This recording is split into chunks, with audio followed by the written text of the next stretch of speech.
And with that, I'll have a call to order. Who's going to do the call to order? Christina or Wendy? You're muted. Wendy, you're muted. Christina will do it. Can Okay. do it. Commissioner Kelso Barnett, Here. Commissioner Larry Barnett, Here. Commissioner O'Neill, Here. Commissioner Willander, Here. Commissioner Steve Barbos, Here. Commissioner Bob McDonald, Here. I'm here. and Chair Felder. Here. Thank you. And with that, we will have the Pledge of Allegiance. Can we put the flag up, please? Wait, Yes, just one moment.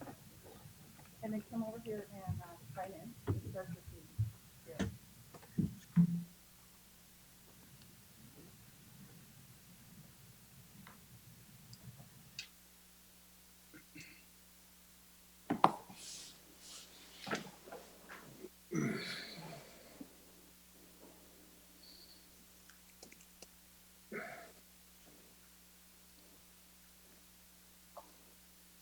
Bob, can you hear me? Yeah, but you're not very loud. I've only got 4 panels up, 4 pictures. Can I get them all somehow? Am I doing something wrong? Yeah, you have to go up in the upper right-hand corner and choose gallery view. I'm not actually getting, Share screen. There should be a little view button in the right-hand Sure. to click and choose gallery. I know that I have it. I don't have a gallery option. I've got full screen, but that's all. It should be speaker and gallery up there. Now this, I've got speaker view. Let me press speaker view, then that should work, huh? that should be it. Click here. I've still got 3. No, you've got to click gallery view. Share I screen. have everybody in small pictures. That'll work though. Button. Okay. That's it. That's all you got. Oh, okay. Or you can do speaker view. Oh, the speaker dominates. Okay, I got it. Yeah. I have 10. I have 10 panels. Share. Sure. We're still waiting for the flag. Here we go. Here we go. I was Here wondering we go. I pledge allegiance to allegiance to the flag of the United States of the America. United States of America and to the republic Republic for for which which it it stands, stands, one one nation, nation, One nation, under God, indivisible, indivisible, with liberty with liberty and justice for all. all. Thank you. You can unshare that screen now. Okay. So just as a note, the public comment process for this Zoom meeting, if the public wants to participate, you can join Zoom. The link is on the city website. If you wish to speak, you raise your hand feature in the webinar controls, and then the city staff will unmute your microphone and give you a chance to provide public comment. Once you have the prompt, you have 3 minutes to provide it, and then you will be muted. Otherwise, you can also participate by regular phone, and you can submit public comment by email. And in order to be read into the record during the meeting, it must be submitted before the close of the public comment period or of the pertinent item.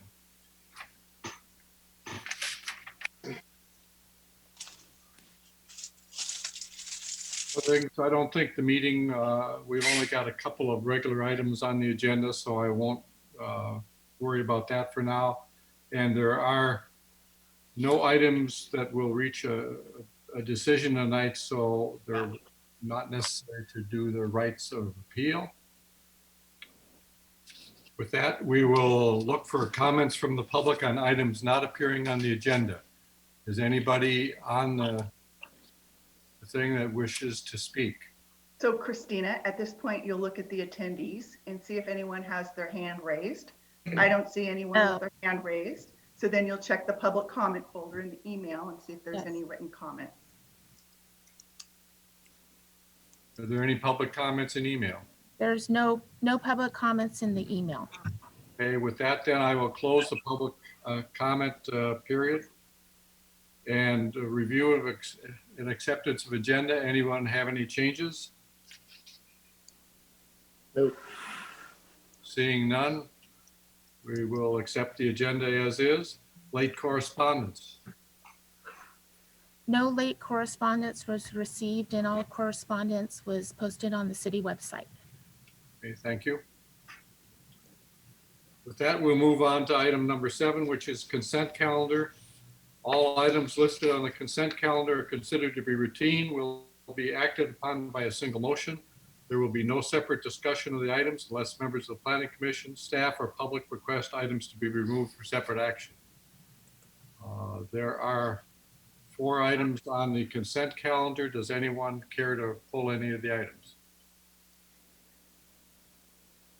Seeing none. Anyone from the public?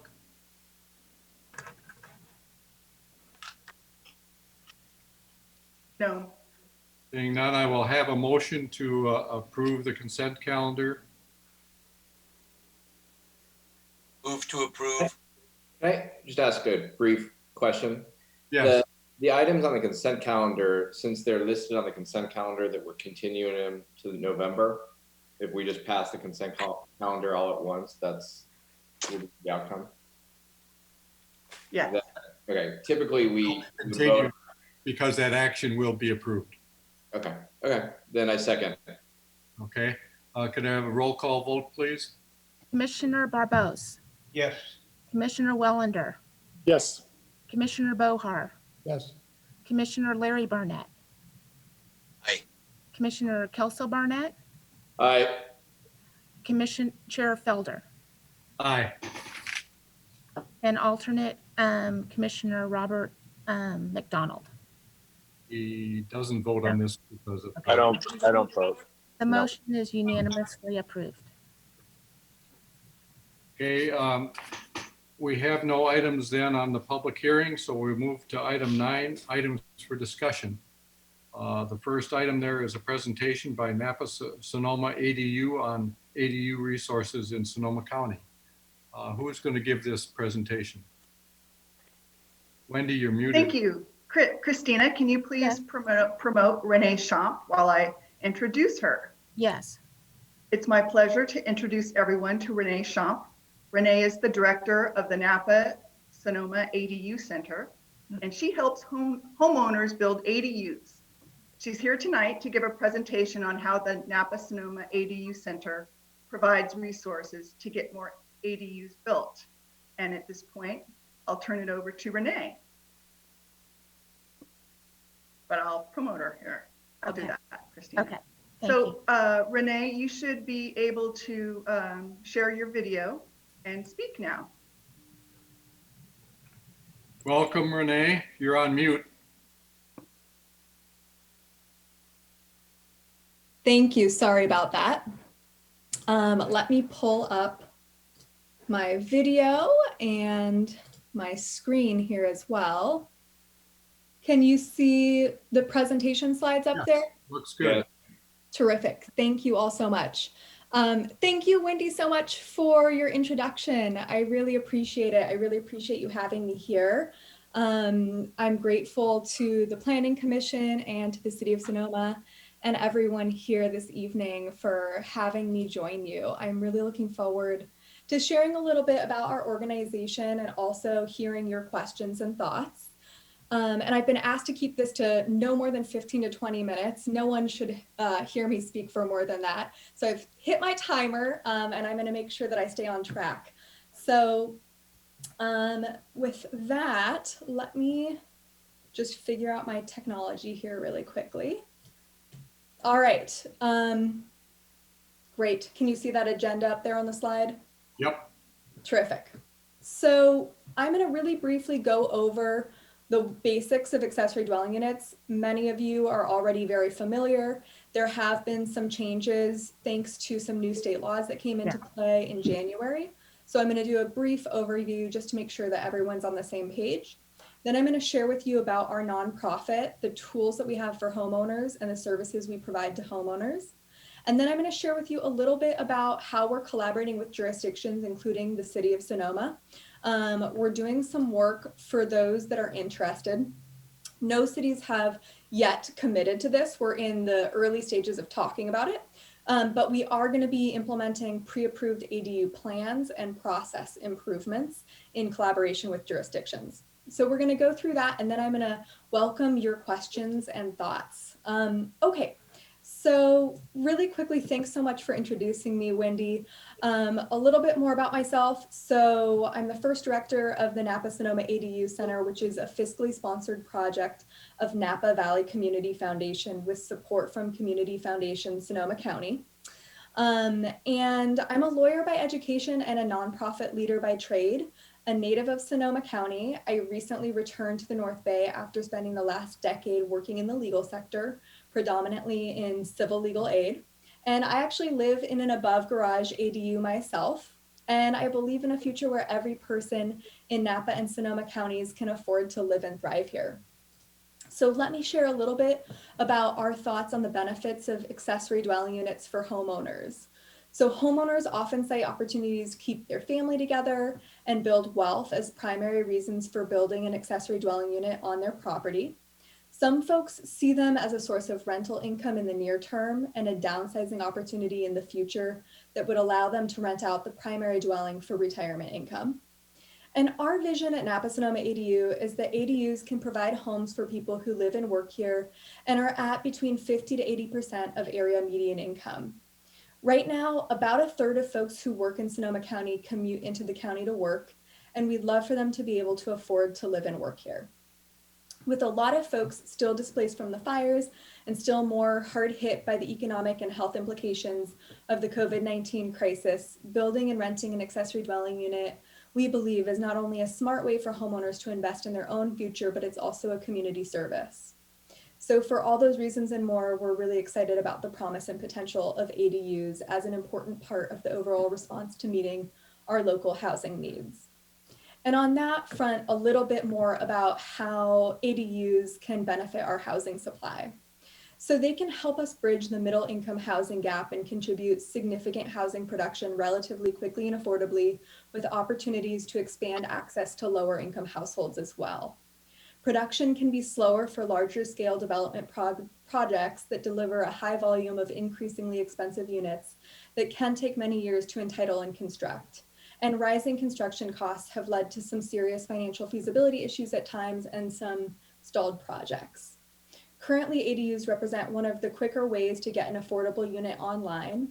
And most importantly, these units don't require a long-term public subsidy, as they generally are rented out at naturally occurring affordable rates, on average at about 80% of market rate. So as I mentioned, they don't take as long to build as larger multifamily developments due to their construction type and size. They increase the diversity of housing available and represent infill development that increases density in existing neighborhoods. With an effective policy in place, ADUs can also provide units towards RHNA obligations, especially in communities that are currently not experiencing significant large-scale development or are mostly built out. The per unit cost of an ADU can be as low as a third of the cost to develop an average multifamily unit. And ADUs offer a low impact means of increasing density in our communities and allowing for more intensive and efficient use of land within our existing land use pattern. So I also just want to mention that we do not believe ADUs are the silver bullet solution to our housing needs. We see them as an important piece of the puzzle for increasing housing in Napa and Sonoma counties. So a little bit more about our nonprofit. So our focus is on helping homeowners in Napa and Sonoma counties across the cities and unincorporated county to build accessory dwelling units. I think I mentioned already, we're a fiscally sponsored project of Napa Valley Community Foundation with support from Community Foundation Sonoma County. We also have some generous SB2 funds through the cities of Calistoga and Napa and the county of Napa. And like I mentioned before, we just formally launched with My Hire this past April. We've really hit the ground running and we have so much that we're excited to do. And listening and learning from all of you is a really important piece of the beginning of our program development and implementation.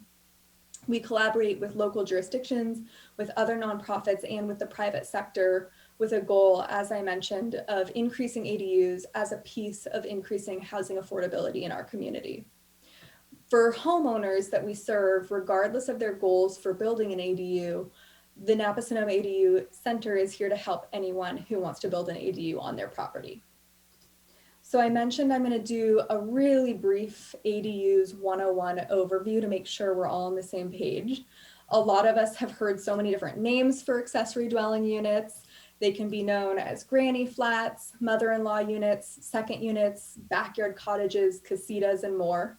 There's multiple different types of accessory dwelling units. I think I mentioned before, I live in an above garage ADU, but they can also be detached. They can be conversions of interior space. They can be basement conversions, attic conversions, and so much more. There's also a junior accessory dwelling unit. So I mentioned the new state laws that I'm sure you're all aware of that came into effect in January. And under those new state laws, a lot of homeowners are permitted to build both an accessory dwelling unit and a junior accessory dwelling unit on their property. So this slide illustrates some basic bullet points about junior ADUs. They're located within the existing walls of the primary residence, which can include within an attached garage.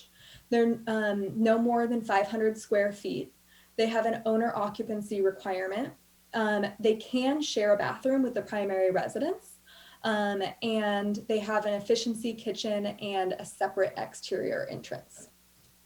So if you go to our website, there's a lot of tools and resources on there. I'm going to tell you a little bit about those, but I also wanted to let you know we have some really wonderful stories, including videos, photos, and floor plans from real ADUs that are recently built by neighbors of ours in Napa and Sonoma counties.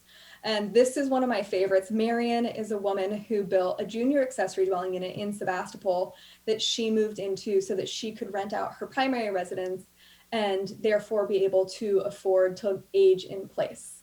And if you want to learn more about Marion or other folks, you can go to our website. So I wanted to just share with you, we've been doing so much work since we launched in April with homeowners. We've served almost 75 or so folks with individual questions and concerns. We've had hundreds of folks register for the 3 webinars that we've held so far. We have about 25 folks in the pipeline for individualized consultations that we just launched last month that I'm going to tell you more about. And so we've been hearing a lot from homeowners in Napa and Sonoma counties about what their concerns are when it comes to building accessory dwelling units. And I don't know if this is, if it's technologically easy, but I thought maybe you guys might want to chime in with what you think some of the top 1 or 2 concerns might be that homeowners are telling us they have when it comes to the ADU process.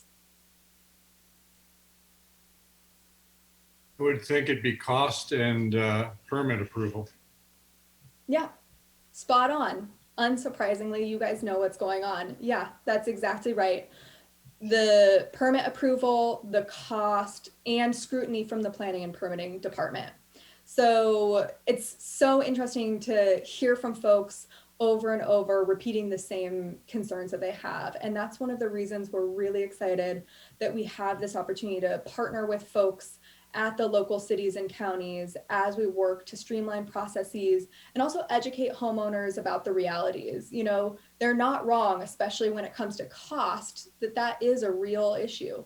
And one of the things that we're doing is we're in the early stage development of a financial product that we're hoping to be able to roll out that might be able to help homeowners who otherwise wouldn't be able to afford to build an accessory dwelling unit. That's in the future. Okay, let me tell you a little bit more detail about some of the tools that we have to help homeowners in a concrete way with their accessory dwelling unit plans and processes. So we have a calculator tool. We're in the process, and thank you so much to the City of Sonoma for sharing your revised city rules about standards in Sonoma for accessory dwelling units. We have, like I mentioned, stories and floor plans. I mentioned we have a ADU webinar series. I'm really excited. Coming up on October 28th, we have one that is going to feature local experts who have successfully built ADUs in Napa and Sonoma counties, as well as at least one, if not more, homeowners who have recently completed the process to tell other homeowners about the real, struggles, challenges, and successes that they had along the way, lessons learned, and concrete tips. And then we have another one November 12th with unincorporated Sonoma County, and working on more webinars in the pipeline with other jurisdictions and other experts to help folks get really helpful information and also have live Q&A. All of our webinars that we've already done, including those with the cities of Napa, Calistoga, and Santa Rosa, are available on demand on our website if folks are interested. We're also working on putting together a vendor registry. So if anyone has thoughts or referrals for builders, designers, architects, prefab companies, and more, please send them my way. I'm going to share my contact information later. You can sign up for our newsletter and social media through our website. And let me do a quick deep dive on some of those tools that I mentioned just now. So we have our ADU workbook, and Wendy has a box of those in hard copy for when it's appropriate and as it's appropriate for folks to pick them up. And we also have it available in electronic version downloadable from our website. And the point of the workbook, it's tailored for homeowners in Napa and Sonoma counties. And the idea is to walk folks through the ADU planning, designing, permitting, building, and rental process. We also have a calculator tool we just recently have revised, and we're in the process of continuing to make additions and tweaks to it. But the idea of this tool is to help homeowners estimate the cost, returns, and benefits associated with building an ADU. We find that folks often underestimate the cost, and we want to make sure that we are being realistic and upfront with folks to make sure that building an ADU is the right choice for them. We also find that a lot of people are really excited on the front end about, a stick build, new construction of a detached ADU. And a lot of our conversations involve talking about some really successful conversions of existing space, like a garage and things like that, that might be more affordable. With that said, folks often underestimate the ease and simplicity and cost of even a garage conversion. So we also talk through with folks the realities of what that looks like on the ground to make sure that it's going to work for them. We also talk, like I mentioned, about the benefits and returns, though, because if they are renting that out, or if it is going to be built for them to age in place or for a family member, some of those costs need to be balanced against the returns and benefits as well. And then another tool that you can check out if you're interested on our website is our address lookup tool, where homeowners can plug in their address to identify if they're eligible to build an ADU on their property. And we always make sure to also encourage them to triple check that with their local jurisdiction before they dive too deeply into the process. Under the new state laws, though, many homeowners are now eligible to build. So I also mentioned earlier some of our services. So folks can reach out to me any day and ask any kinds of questions that they have about ADUs.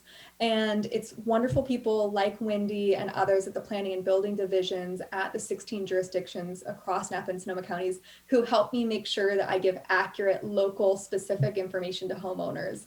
And it's really been wonderful to get to engage with people and answer those questions for them, oftentimes up front, so that they aren't confused or surprised as they dig deeper into the process. And on that note, we also are really excited about our new ADU feasibility consultations. We just kickstarted them, like I mentioned, last month, and we have 25 in the pipeline already. There's detailed FAQs if you're curious about learning more about these consults on our webpage, but they do entail pre-screening research on the parcel, an hour-long socially distanced site visit from our ADU expert on the ground, talking about your ADU goals and about your parcel characteristics and your ADU project. And then homeowners receive a customized 20-page ADU feasibility report after that site visit to help them kickstart their project. We have more progress coming in the pipeline, including a free tenant recruitment and placement service for homeowners who already have ADUs.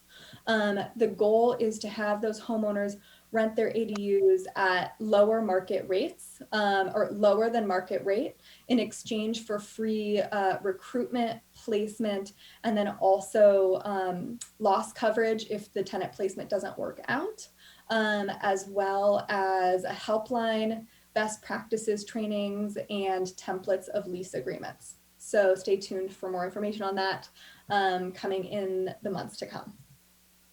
So really quickly, I thought that I would share with you really briefly some data points I just pulled right before coming to join you all this evening. I don't have data from 2016 and 17 as of now, but I do have data from 2018 and 19. And so you can see, and this has happened at other jurisdictions as well, a slight decline between 2018 and 19. And we're waiting to see what's going to happen in 2020 with the volume of permits issued and the volume of certificates of occupancy or final inspections issued in those same years. We, like I mentioned before, are seeing a lot of engagement and interest from homeowners across the jurisdictions. And really hoping that in spite of the challenges of COVID and wildfires, that folks will continue to be interested in accessory dwelling units in 2020. So I want to share with you really briefly, and then I'm gonna rush through this so that we have some time at the end for your thoughts. But we are doing a lot of collaboration, like I mentioned, with local planning and building divisions. And the two primary things we're doing are through our ADU accelerator, pre-approved plans and process improvements. The pre-approved plans program is geared towards, in a concrete manner, building efficiency of time and cost for both homeowners and jurisdictions. We're modeling the program after successful pre-approved ADU plans programs in San Jose and Seattle. And this is an overall gist of the program you can see here. And folks, like I mentioned, like these programs because it can save cost for homeowners and staff time on the jurisdiction side. And then I also mentioned process improvements. So our goal is to collaborate hand in hand with jurisdictions to help streamline the ADU process to make it both easier for homeowners and for city staff alike. And we're building off of lessons learned from other jurisdictions that have done some of this. And I know I'm rushing through this, but I want to make sure I don't take up too much time and that I create space for any questions. So with that, does anyone have any questions? I know that was a lot of information, rapid fire. Yeah, Mr. Chair, Go ahead, Larry. maybe you can take your presentation off the screen and we can see your face. That's not my question. Absolutely.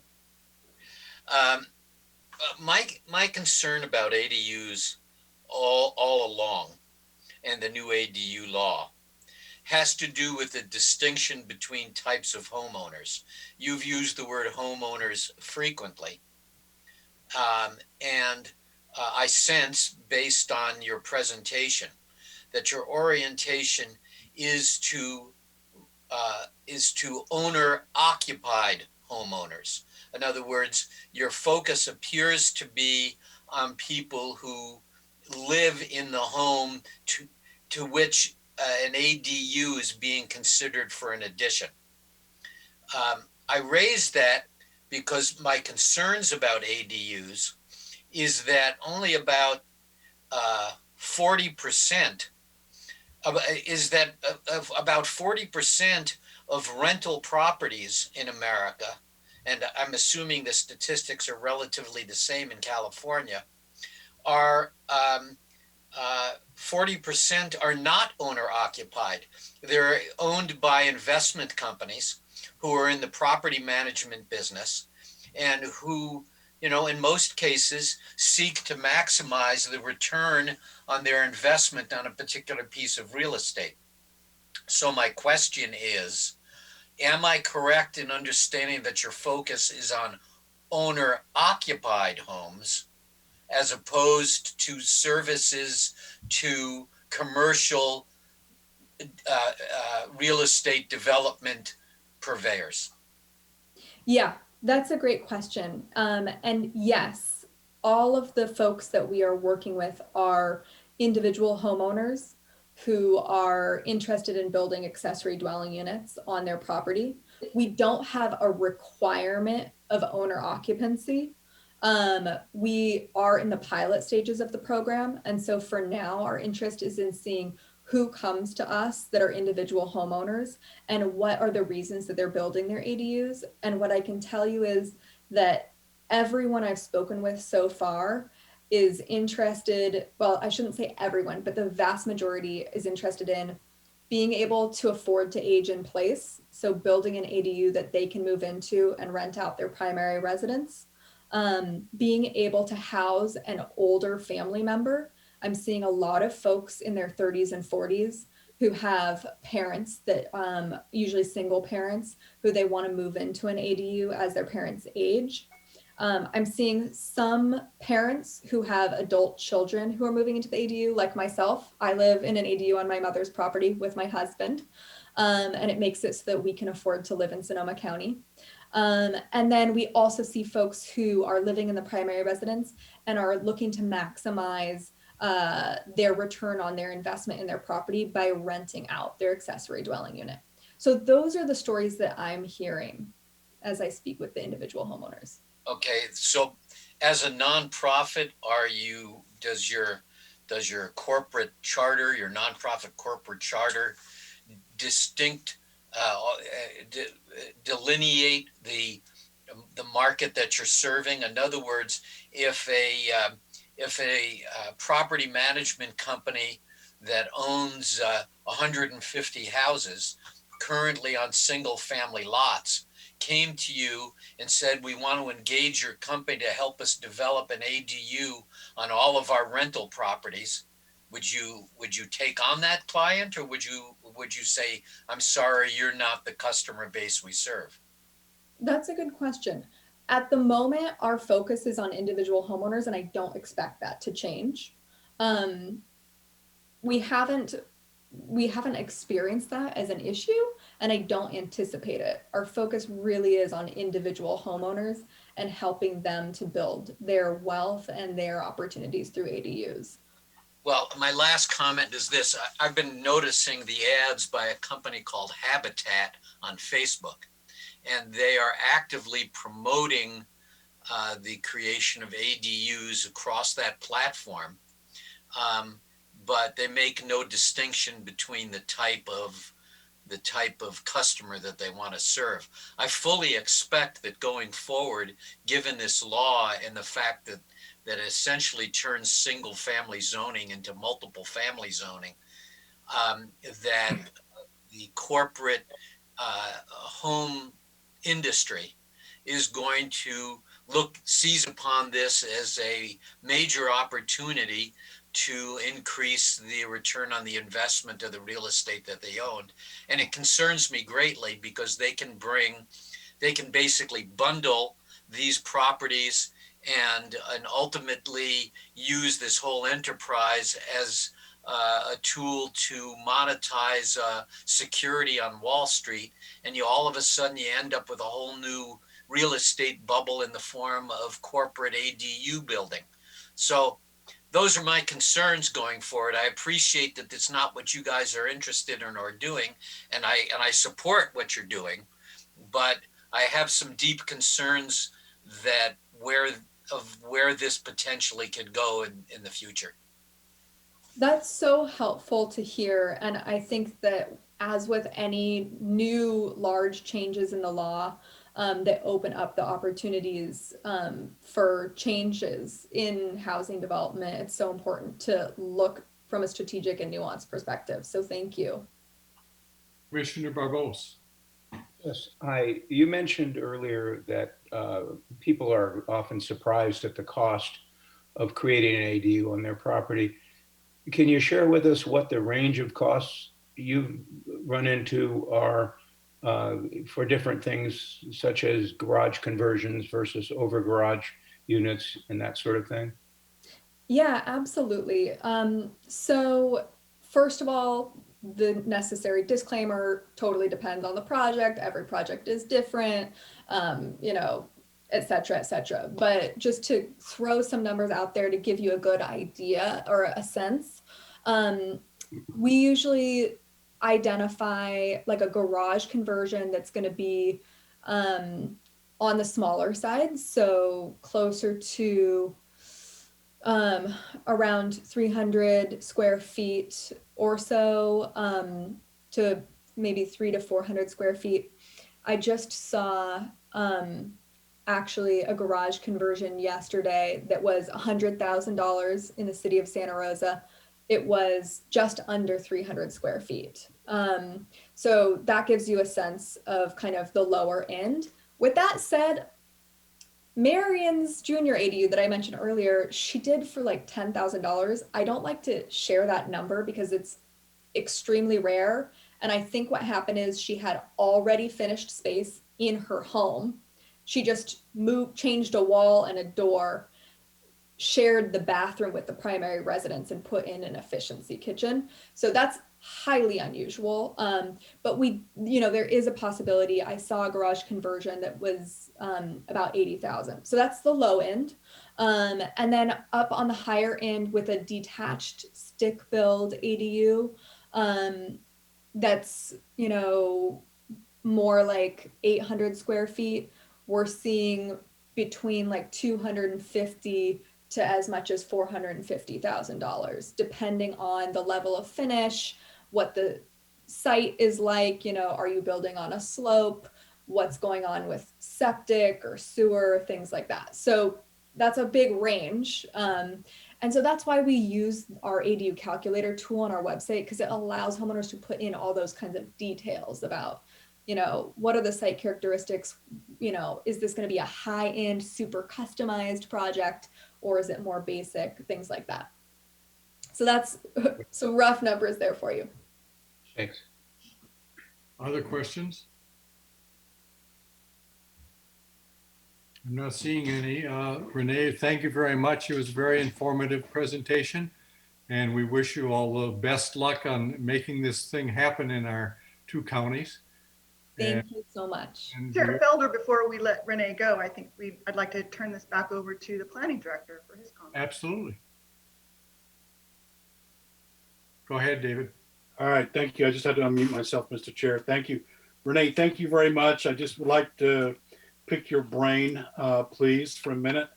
The first thing I wanted to mention is that to our community, we obviously recognize, along with other communities, that ADUs over the next 6 cycle RENA period is going to be very interesting, because we can count ADUs towards our RENA.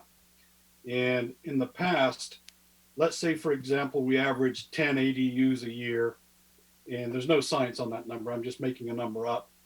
In your opinion, because of the relaxation, if you will, of the laws, or the more freedom to create anything from 400 square feet to 1,200 square feet or whatever, are you anticipating that during the next 8 years that a community like Sonoma, Santa Rosa, wherever, Petaluma, they're going to see an uptick on an average over that 8-year period because of what we're talking about now in the law?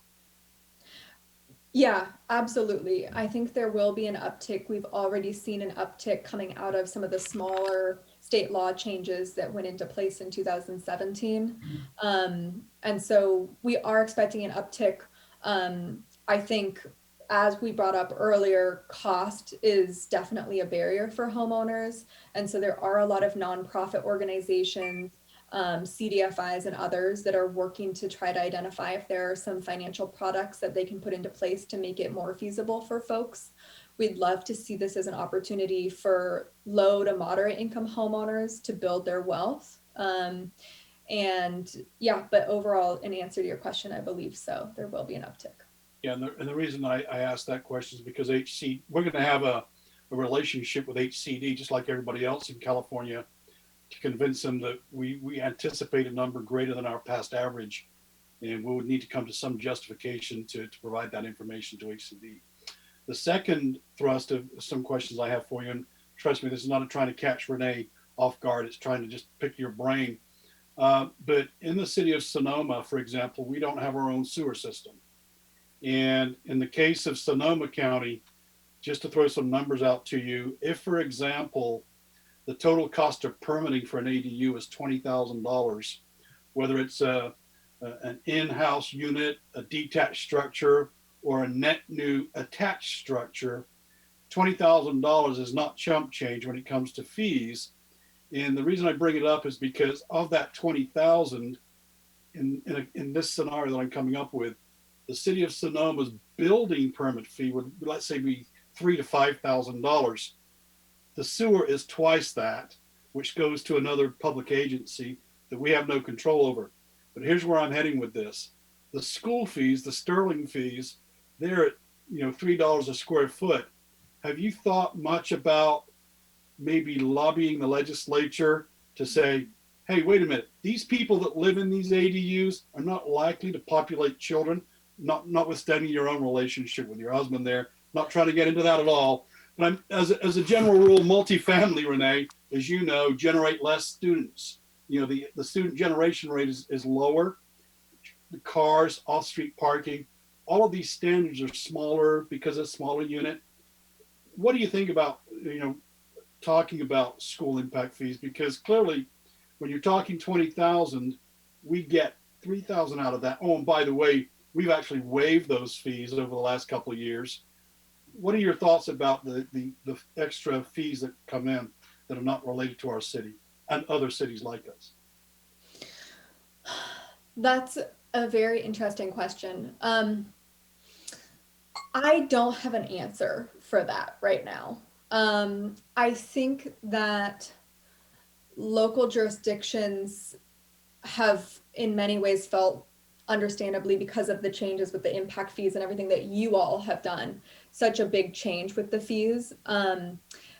I do know that depending on the jurisdiction, some of the sewer fees can be implemented differently. And I don't know how your local agency works, but asking that they be proportional to the size, square footage, I think is really reasonable.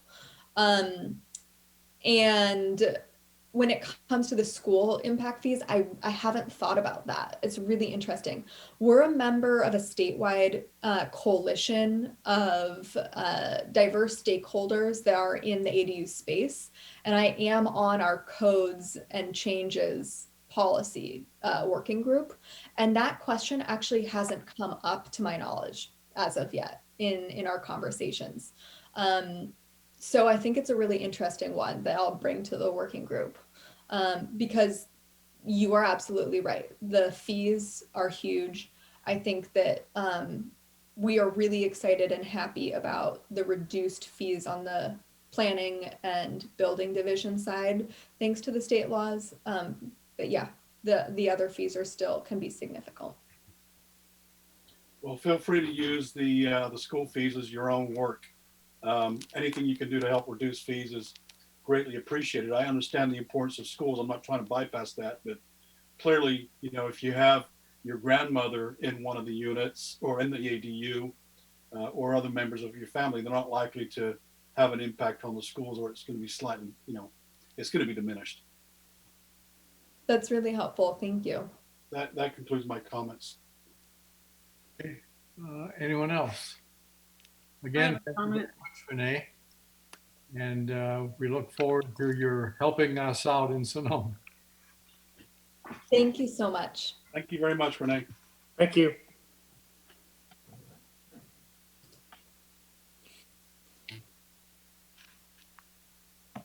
Okay, we'll move on to item 9.2 then, which is presentation, discussion, and review of the 2023 to 2031 housing element. And I believe Wendy is going to lead this one off.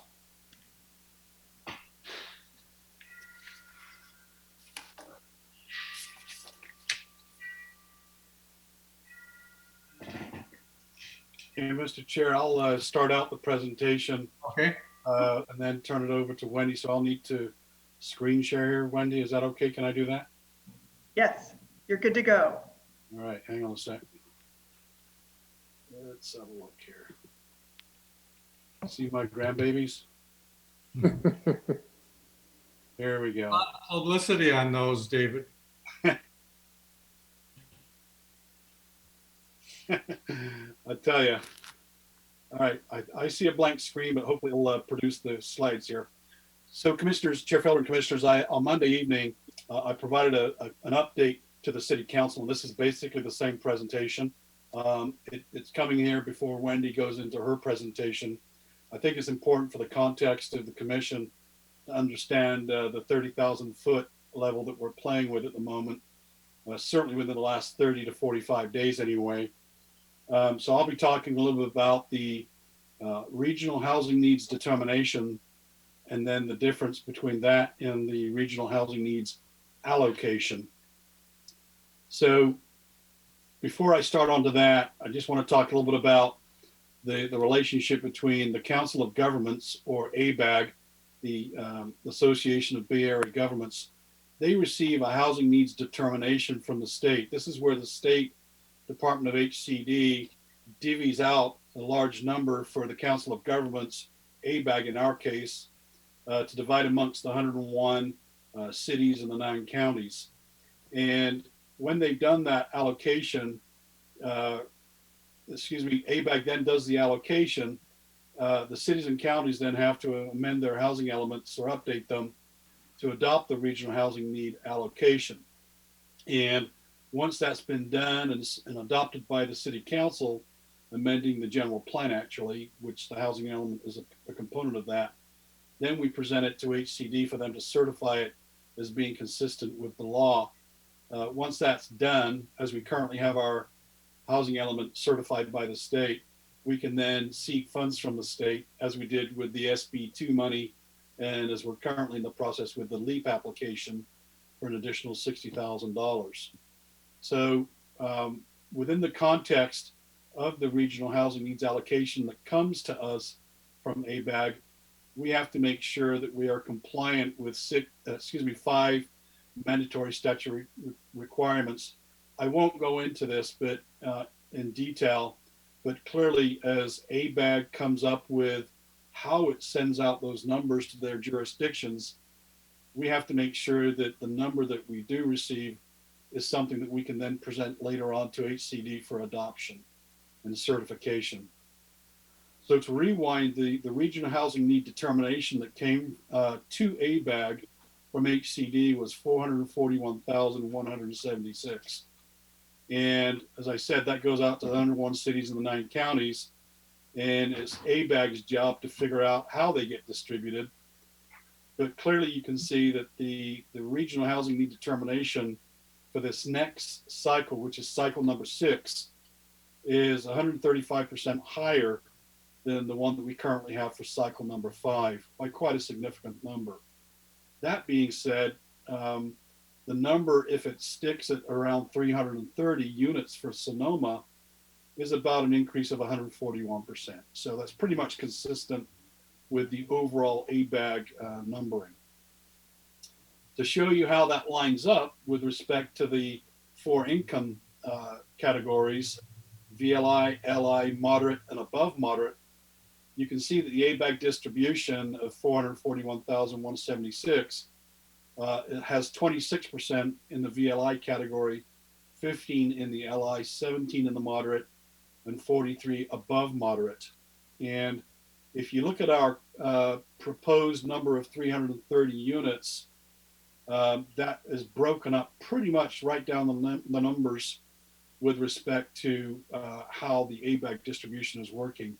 That is in contrast to our current 5th cycle percentages, where you can clearly see that there's a shift from the above moderate into the VLI category. David, can I ask you a question? Can you back? Please. If I go across that line, Sonoma 2023 to 31, and I add up all the units in those categories, I do not end up at 330. No, those are percentages, Larry. So Okay. of that 230, 27% are going to be in the VLI category. Gotcha. Thank you. Yeah, no problem. So basically over the last year, ABAG's Housing Methodology Committee spent 2 to 4.5 hours per meeting trying to figure out how you can work with those 5 statutory guidelines. They provided a recommendation to the Regional Planning Committee, which is a subset of the full ABAG board, the executive board. We're in between that process right now, where the HMC has made a recommendation, the RPC has made a recommendation, and now it goes to the ABAG board. I'll get to that in a minute. So, like I said, they met 13 times over the last year. There were many variations or options, if you will. Some had more of an emphasis on those five statutory requirements that I talked about. One of the concerns that Sonoma County planners had, and again, these were all public meetings, but very few people would know about them other than if you're in the game, so to speak. But we had numbers going anywhere from 600 down to 480. And it wasn't until the last week or two of the HMC that staff prepared a revised analysis that for Sonoma County and other small cities and some counties created an option 8A, which put a better emphasis on issues relating to transportation and job creation. So our number went down from somewhere like 480 down to 330 units because of this particular option. There are 9 elected officials, one from each Bay Area county. Susan Adams from Roanoke Park did a fantastic job pointing out some of the issues that we had as a county, individual cities and the county, of course. Jane Riley from the county was on the HMC, as was the planning director of Cotati, Noah Howe. She was an alternate. There were also other stakeholders, which were from the housing community, advocates, that kind of a thing, that participated.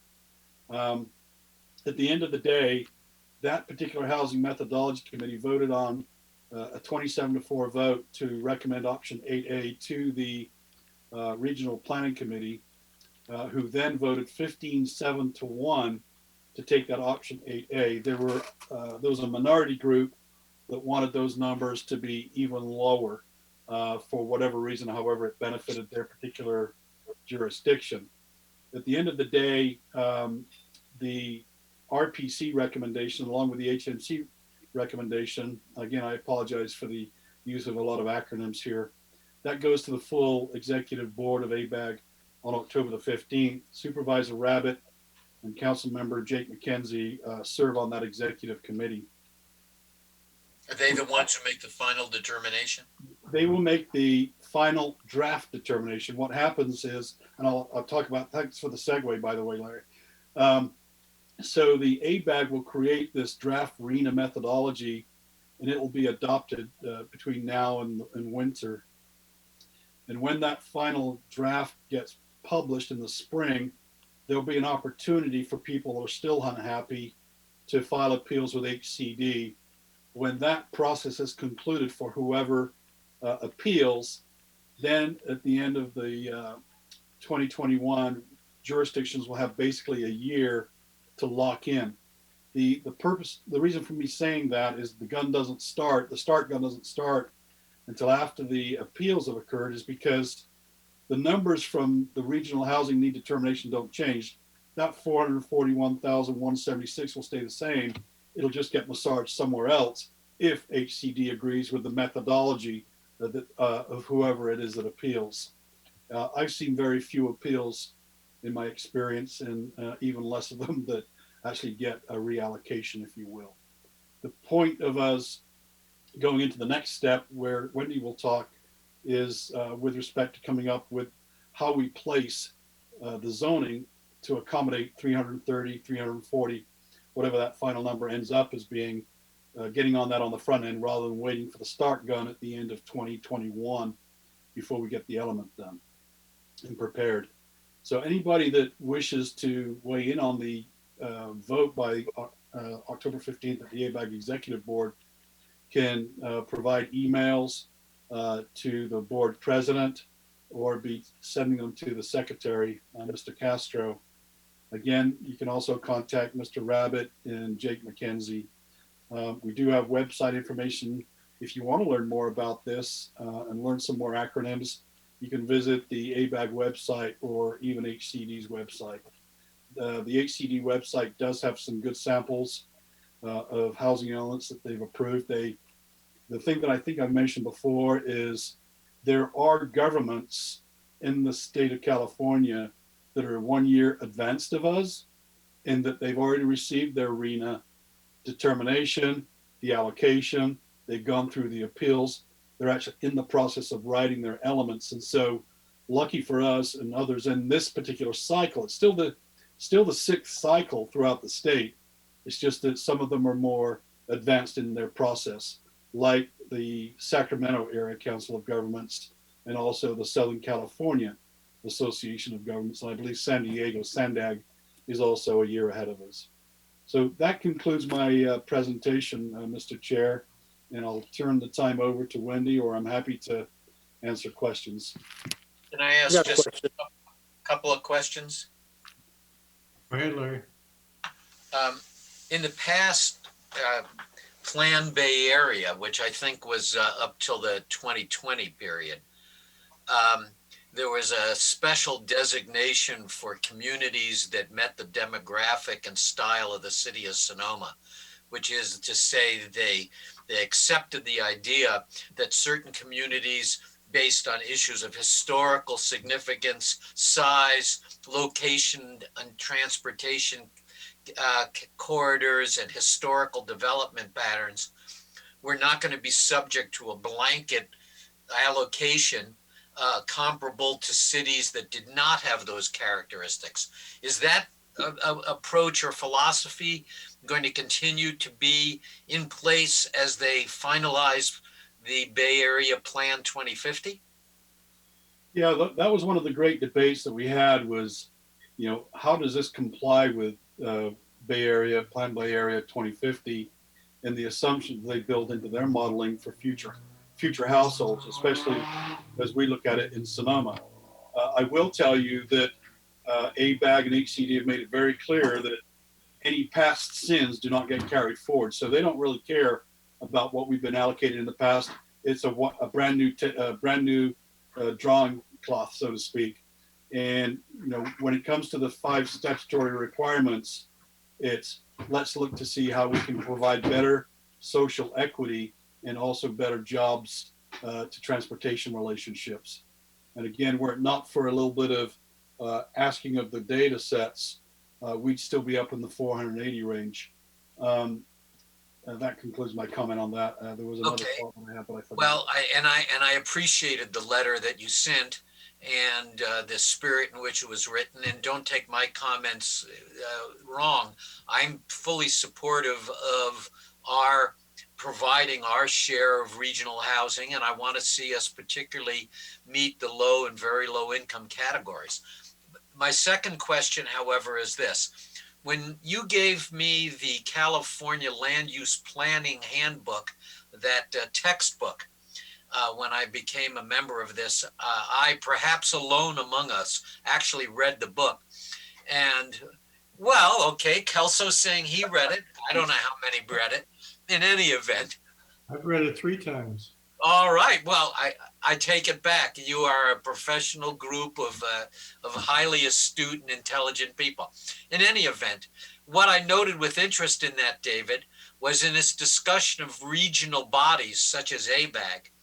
That book pointed out that though these regional bodies are designated by the state with the authority to designate these numbers, the authors of that book went on to state that they have no regulatory authority whatsoever, and that the compliance with the numbers produced by the likes of ABAG are essentially a matter between that agency and the local jurisdictions and whether or not they want to adhere to it.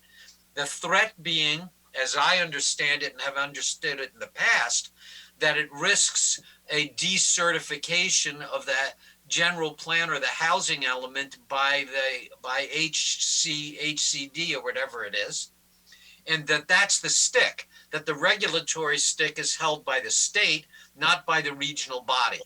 Now, is that still the case? And do you know how many times HCD has actually used that stick in the state of California? Because the authors of that book went on to say, I believe, if my memory serves me correctly, that at least when they wrote and revised that book, HCD had never used that regulatory authority to take over the housing element of a community. So there's two answers.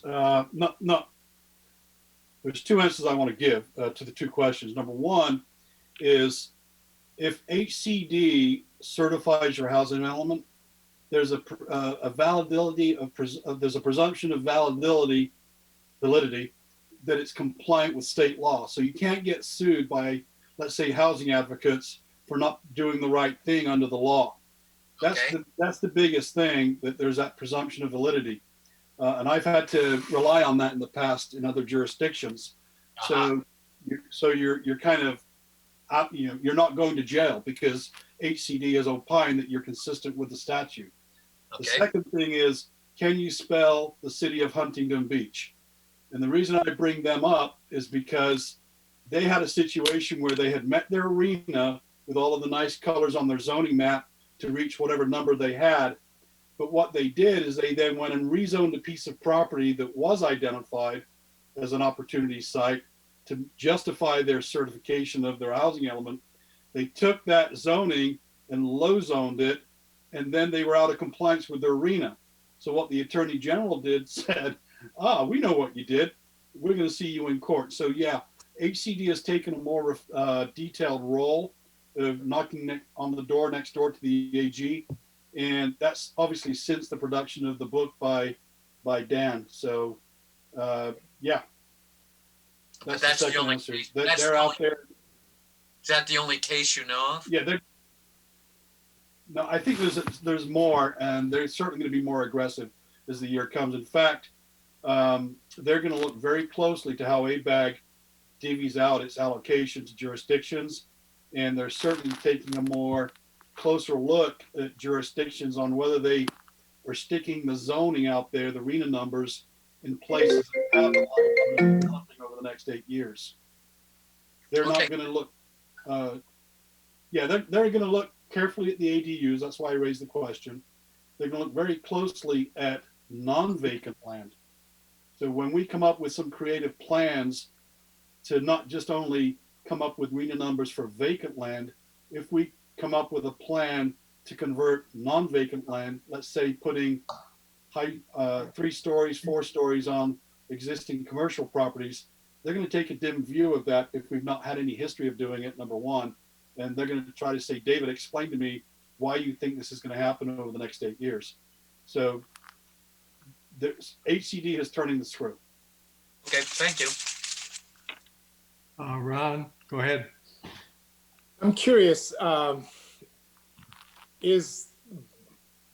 the numbers that are generated from Sacramento basically just kind of a numbers game? And what I mean by that is we all have experienced certain developers that will come before us and ask for the sun, the moon, and the stars, knowing they're not going to get it. But it's kind of a game of throwing out a larger number, because if ABAG comes back with a smaller number and the other regional areas do the same, they add up. And so ultimately, instead of having this large number that was originally thrown out by HDC, it's something less.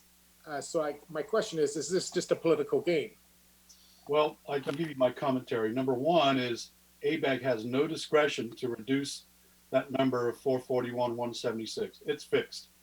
That number came as a result of our governor, who's been saying that he wants to increase housing over the next 3 years by 500,000 units. Admittedly, it's a number that the BIA can't even come close to getting. We've been in the 80,000, 70 to 80,000 a year, and we're not getting close to that because of COVID for this year, for example. And we're not going to get that way to that number that he wants in the next 3 to 5 years either. The point being is HCD took the governor's intent and spread it out accordingly. I can tell you that on the Housing Methodology Committee, the housing advocates wanted ABAG to increase that number and petition HCD to do so. That fell on deaf ears at ABAG. They chose to stick with the 441, 176. Thank you. Kelso? Yeah, haven't recent state laws, and I don't know if they passed or if the ones that did pass apply to Sonoma, but I know that there were state laws that took away local control if you weren't successful in meeting your RENA numbers, correct? I've heard that, Kelso, but I don't know if I've seen it actually happen. I can contact HCD and find out for you. I've got a good contact there. I seem to remember a law that there were, I feel like we had a presentation before us before about how there were a few cities that had met their RENA targets, and so they weren't, the state law didn't apply to those, and then those that weren't sort of providing their fair share.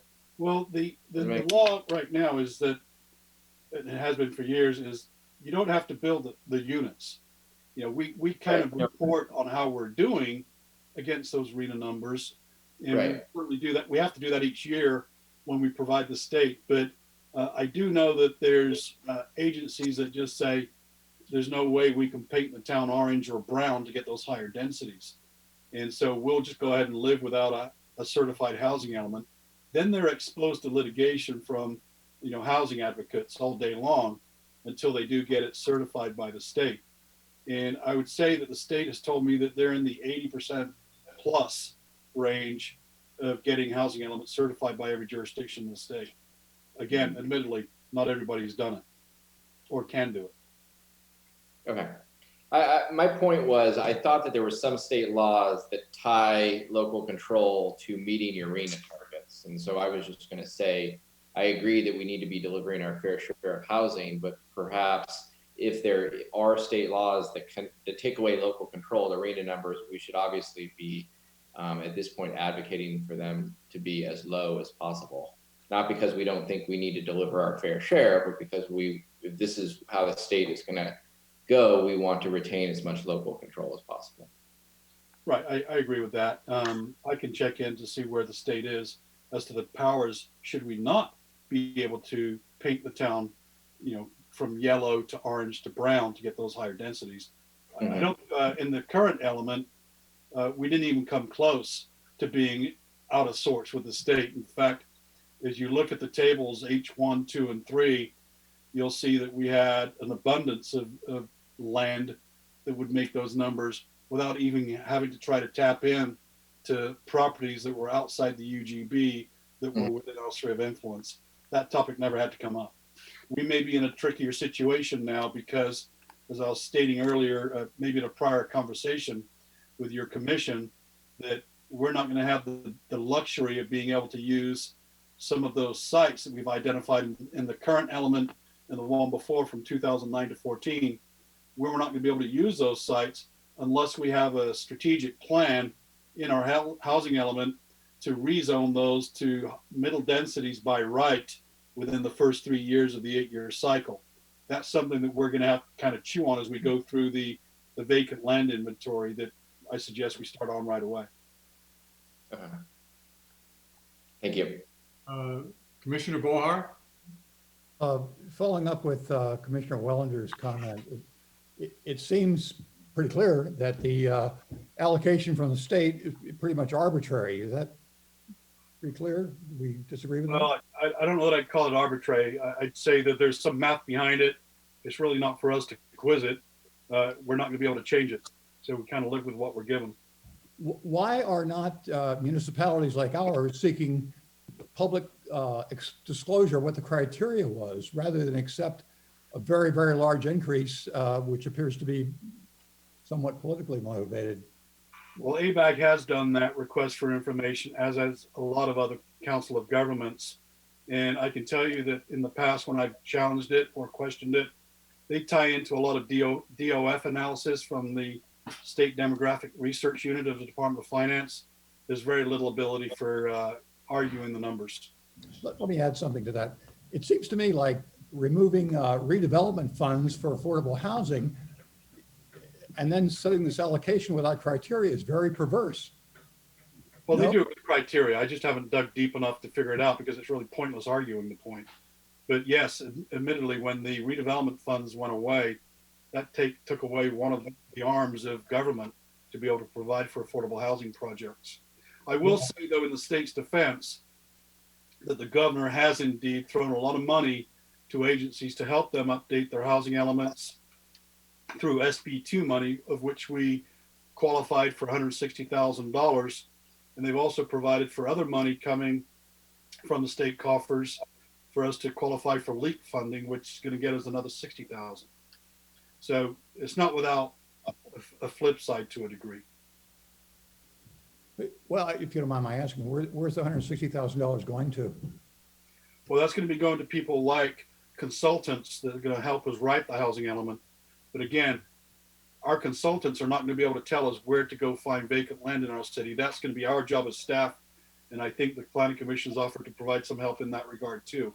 But again, for example, we paid, we're going to get reimbursed $55,000 to the consultants that help us prepare the urgency draft, the accessory dwelling unit urgency ordinance, and also helped us facilitate the town halls. Those are all legitimate expenses to help us try to increase the production of housing in Sonoma. Well, not to be a complainer, but it seems like that funds is going to administrative costs, whereas redevelopment went specifically to provide physical buildings for places to dwell. But well, yeah, when we've used some of our monies also, not the monies that I've just talked about in those two pieces, but we have taken money out of our housing trust fund to help. We've also provided waiver money for ADUs, and we've also helped provide money for the Saw project, which was 100% affordable. So we are doing our part to help build stuff. thank you very much. Okay. And then with that, Mr. Chair, if you will, we'll turn the time over back to Wendy. All right. Thank you, Chair Felder and members of the Planning Commission. Y'all may recall that last month I took you through a series of housing element classes, 101, 201, and 301, and you all passed with flying colors. At the end of that meeting, some commissioners wanted staff to come back with a list of tasks that the planning commissioners could consider while we get our RENA numbers finalized. So the first item that we'd like you all to do is to read this last or the current housing element. And you might wonder how you can view that.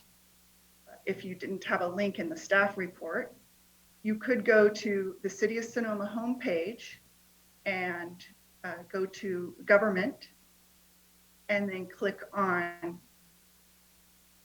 Planning and go to Planning Resources. And then you have a lovely list of planning resources alphabetically listed on the page. And here you go, and you can see housing element. Another option is on the city's homepage, you can do a search and you can type in housing element and you'll get a search result for the same page. And then you can actually download the housing element. And here it is, voila. So as you can see, there are 3 current city council members that were involved in the current housing element: David Cook, Madeline Agramonte, and Rachel Hunley. And then when you look at the planning commissioners, we have 2 that worked the last housing element process, and that is Chair Felder and Ron Wellender. So I think it's good to note that we do have a lot of experience with these.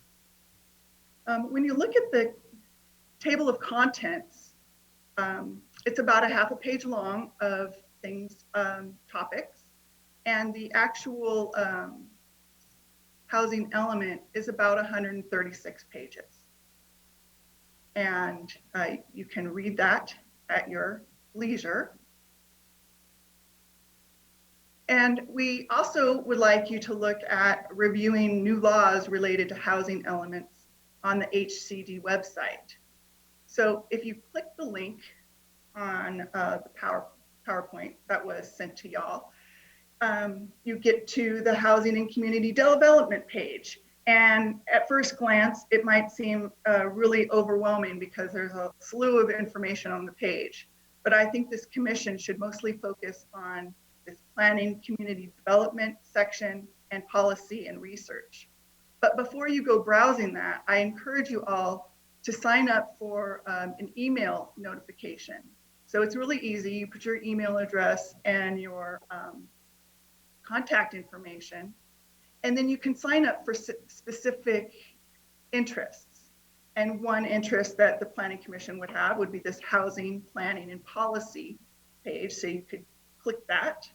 And maybe you might also be interested down here in accessory dwelling units. So you could click that, and then you click the sign up page, and then you get a very fancy confirmation email that thanks you for signing up, and you'll get alerts.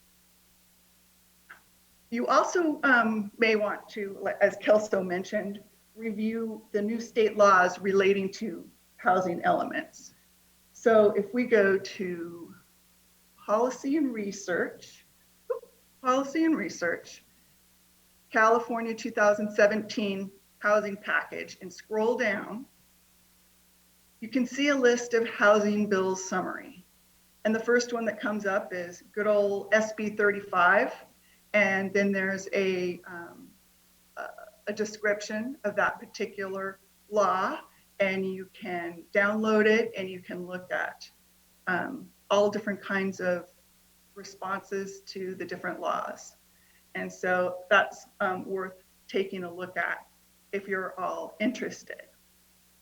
And then another thing is to review other jurisdictions' housing elements and provide feedback to staff as to what type of format is preferred.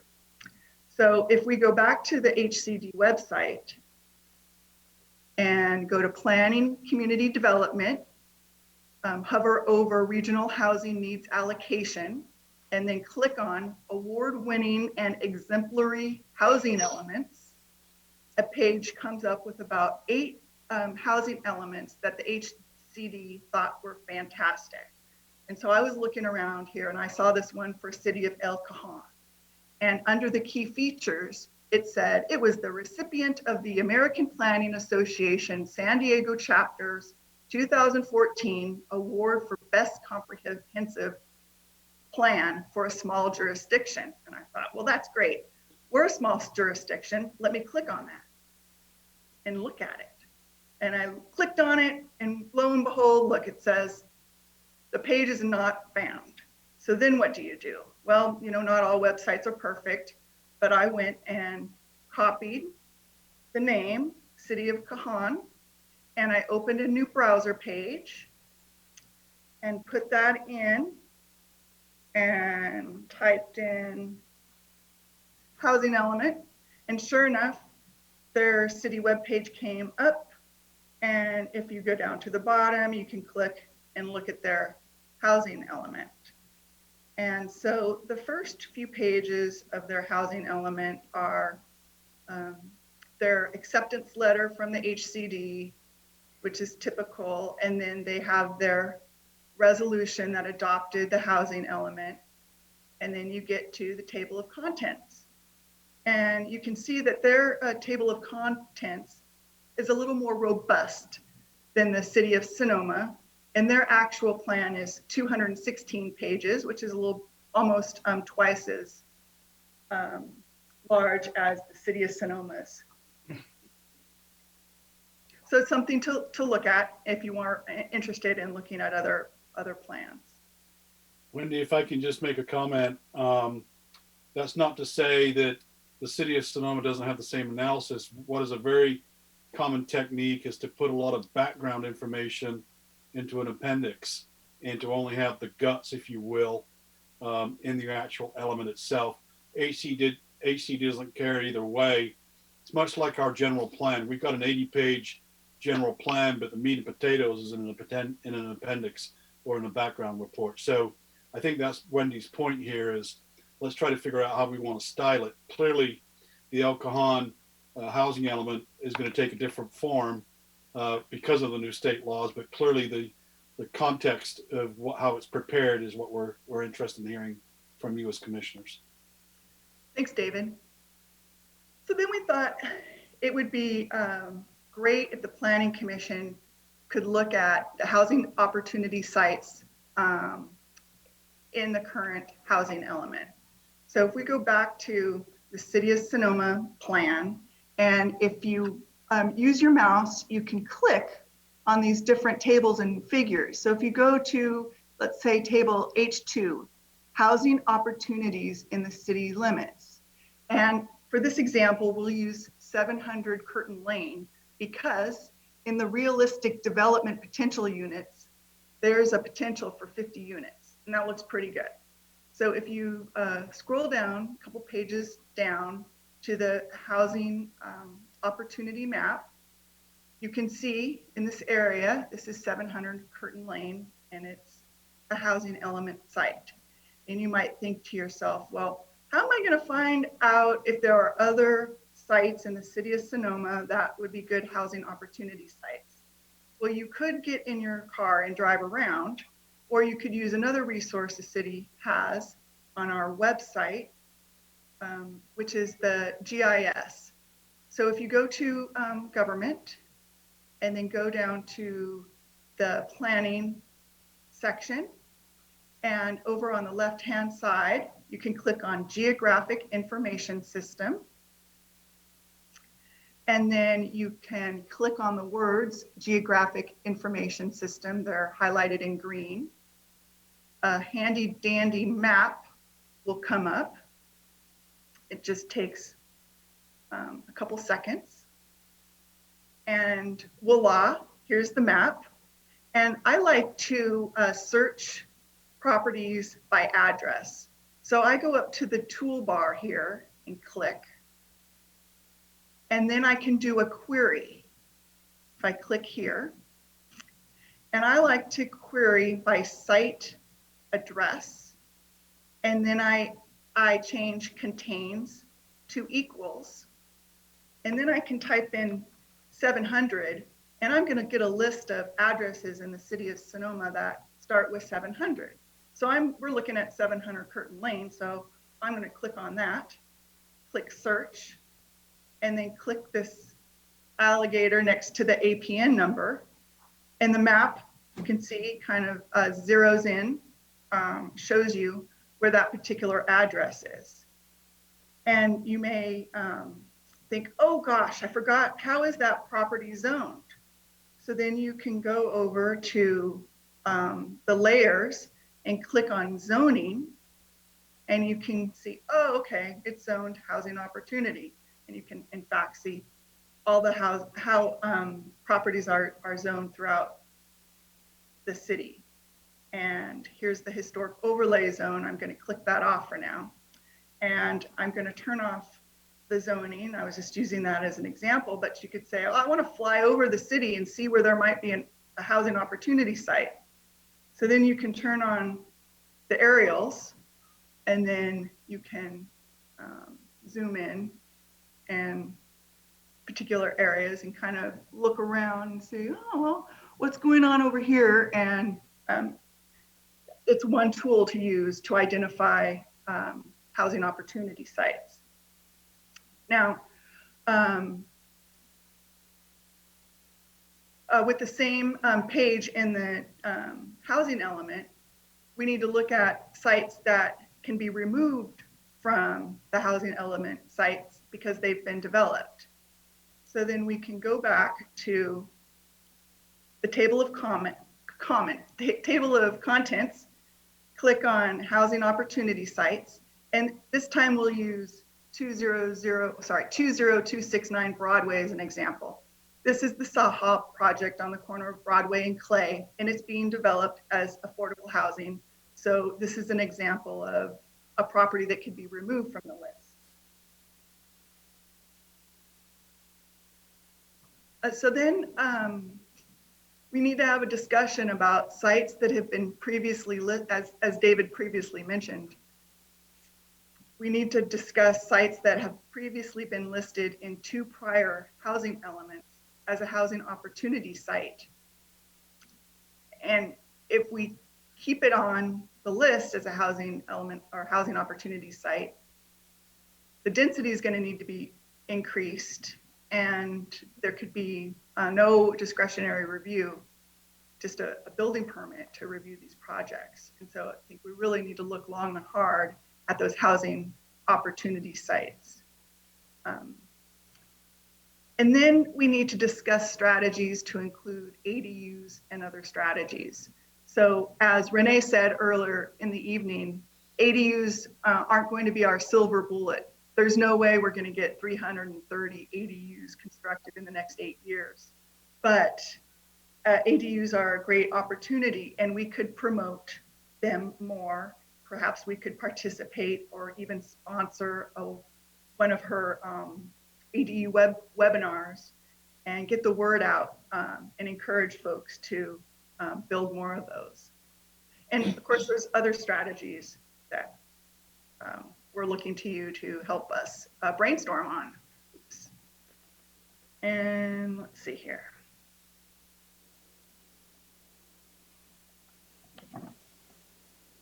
We also want to discuss the past goals and policies. So if we go back to the housing element and look at the table of contents, we can look at goals and policies. So if you just click on that, it's going to go directly to the goals and policies of the housing element. And there's a number of them. We've got housing diversity, housing affordability, housing and neighborhood preservation, remove governmental constraints, and equal housing opportunities and special needs, and environmental sustainability. So this would be a good opportunity to look at other jurisdictions, housing elements, and get ideas on cooler, new goals and policies. And we also need to think about technologies for public outreach and participation during COVID. So if we go back to the HCD website and go up to the top here. Oops. I didn't go to the housing element or the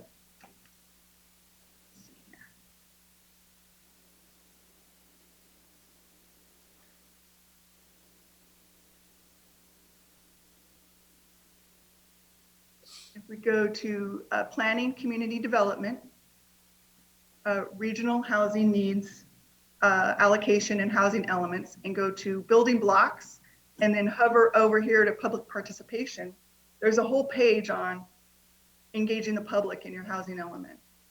Now, unfortunately, this page hasn't been updated since COVID, and one of their main things is they want folks to visit neighborhoods and participate in local events. Well, hello, we haven't been having a lot of local events lately, so we really need to think about cutting edge technologies and ways that we can engage members of the public in a virtual environment. As you can see from the past, 3 or 4 planning commission meetings we've had, there isn't a lot of public engagement, and so that is something that we would like assistance on from the Planning Commission. Wendy? Yes. Is there anybody that has signed into this meeting from the public? Yes. About how many? There are.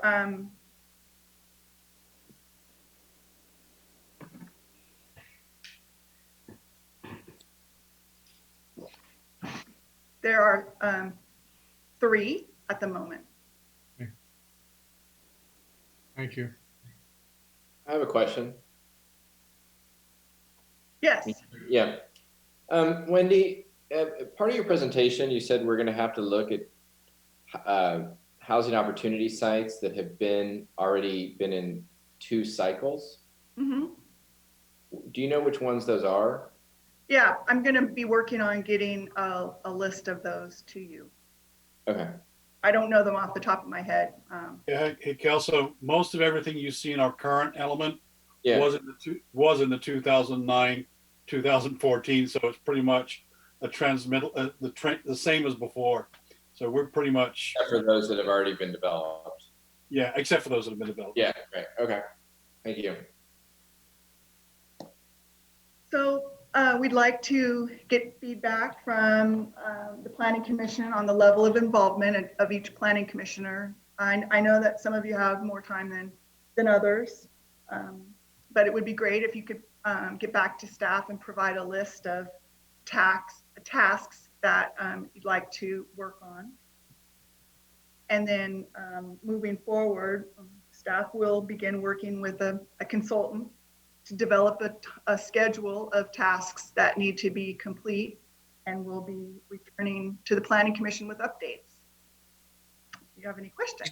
And these are tasks specific to the housing element, not the development code as a whole, right? Right. Okay. Steve? We had a chat comment from Fred Olivak come in saying that the GIS feature on the city website does not work with an Apple computer. Does anybody else know about that?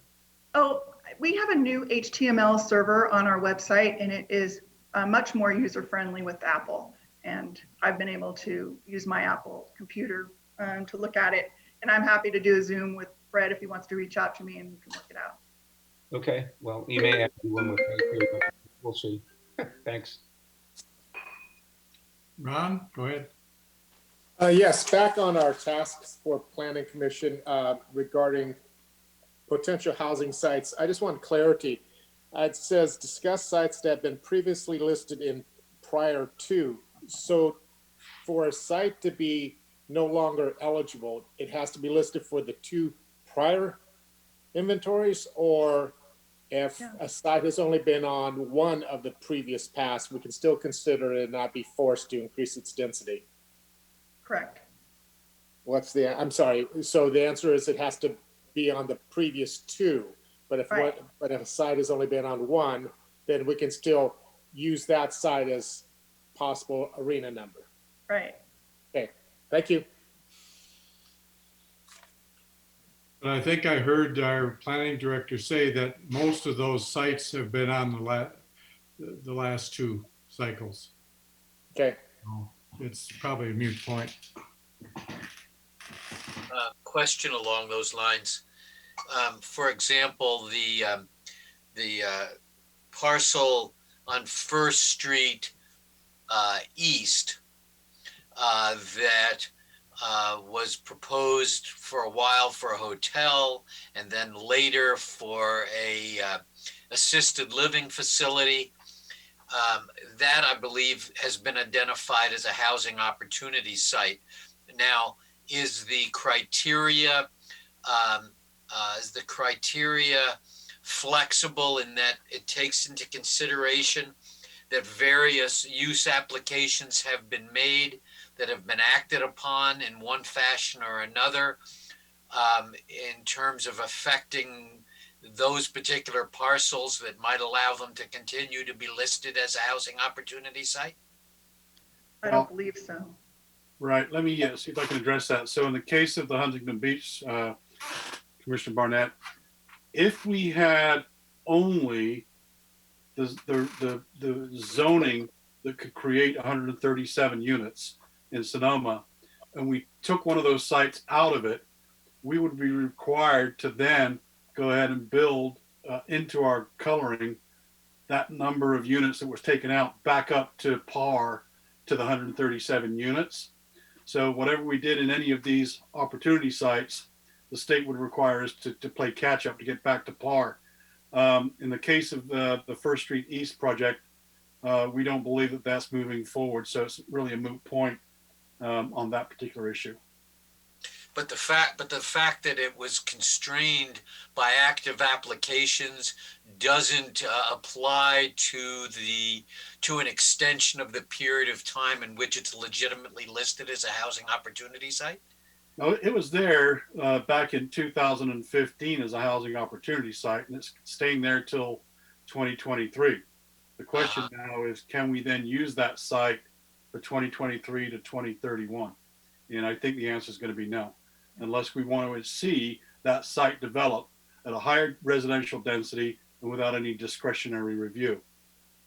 So that's a matter of reviewing the density on these sites to see if a higher density would be acceptable. Yeah, yes, thank you. And for nomenclature, I've called these repeater sites. You know, they're repeating from one cycle to the next. Yes. Can I say something? Go ahead, Kelsey. I think what Commissioner Larry Barnett was trying to say is, does this process account for a site, a housing opportunity site, that the neighborhood and city wants to develop as housing, but that the owners keep presenting as something else? Meaning we can't count that, we're going to probably have to take this out of the housing opportunity site because of these rules that don't sort of consider the sort of unique context of a situation where it's not that we're unwilling to approve housing there, it's that an appropriate project hasn't necessarily been proposed. Does that make sense? Yeah, I'll try to address it. Thank you. So I was trying to give an example earlier about the fixed 137. If you fall below it, you got to catch up to get back. Right. In our case, under our current chart there, the prior director, commission, council approved a housing element that had a gluttony of places where you could get the 137.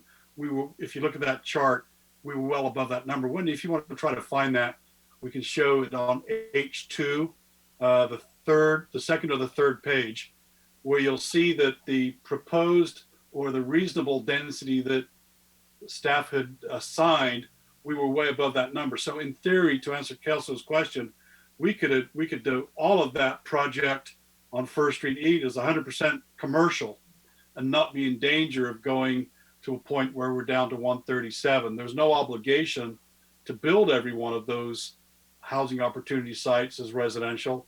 It's just that the planners had to show how it could be done over an 8-year cycle. And clearly, if you have this plan and nothing gets developed out of your arena number, there's no recourse. It's just that you have to show that it's possible under the market conditions. The state only engages is when you go below the 137 on a chart like this. And I don't know if you could see, Wendy, can you blow up the bottom right-hand corner of that chart? There you go. Yeah, thanks. So yeah, thank you. So if you can see there that there was a very low and low, you could see that there was a number there of 280. When you add in all of the other math that they were doing, you can see the line there where it says total arena number. They counted how many permits they'd approved prior to the publication of the element. They planned in there 12 projected second units. That was over an 8-year cycle for those 12 units, by the way. And then you can see that they had 388 that they could do. You look at the footnotes and you can see that nobody was concerned about coming up with the 137. So one could argue that you could develop some of those housing opportunity sites without any housing, without coming into a problem with HCD. But the bad news of that is if those already have been identified in the past 2 cycles, they're off the table. That's exactly right. And that's why I've been saying the fact that they were opportunity rich in past cycles puts us in a bind. It clearly does, again, unless we want to rezone within 3 years to allow by right with higher densities, which I don't think this community would favor so much. That's why it's important for us to figure out new ways, whether it's coming up with a different ADU number, finding some net new sites that we haven't thought of before, or whether we talk about remanufactured rehabilitation of existing housing stock. We got to get our pencils out as a community. And how much is higher density? How much greater density do you have to zone in this condition? My guess is going to be at least a doubling of the current density that we have out there on the zoning. Otherwise, what's the point for HCD to put that hammer on us? And I'm not saying just us. I'm talking about communities in general that have, I mean, their view of it is very dim. It's shame on you for having it in your past 2 elements. How dare you now come a third time and think for some reason that in this next year, 8-year cycle, that you have a better chance of developing it than you have in the last 2 cycles of 8 years. And so they want us to justify why we think we can do that. Let's just take the example of that First Street East property. And let's say we change the density up zoned to something. Do we have to permit commercial to the point that we couldn't get a certain percentage of housing on the thing by right? Well, in that case and others like it, that's mixed use. So the city has discretion to figure out how much residential it wants or commercial it wants. It could be all of one and none of the other. But that's really dependent upon the applicant on what they want to propose. We're not obligated to approve it, but there does have to be a residential component in the mixed use development, a Okay, so minimum. that requirement doesn't go away, Correct. but we might have to increase density for the housing. Yeah, we got to come up with 330 units somehow under the new. Mixed use already has the highest density per zone, correct? So Right. all mixed use sites are 20 units an acre. And so per your analysis, we would have to rezone them to 40 units an acre. Yeah, and that would even allow for a density bonus too, of 25%. So there's going to be some interesting math that we have to do. I don't know if interesting is the right word. Well, it sounds like we have to go searching for more sites. Yeah, the other thing too, Mr. Chair, is we also can look at areas, chart H3, Wendy, if you wouldn't mind putting that up. At least you're learning how to go into the housing element right now, huh? This next chart that Wendy has put up right there is one that was done to show housing opportunity sites that are outside the city limits. And I'm certainly not sitting here to advocate, let's go annex, everything within the sphere of influence. But this shows you that even at that point, if the city had to go to a relief valve of annexation to get a RENA number, which we didn't, there was, is it 391 or 291? I can't see it really well. 391. Yeah, and you can see there that if I can just go through some of those for you very quickly, you look at the Gateway District, those properties there, the 4 1-acre sites, those are the Merlot properties.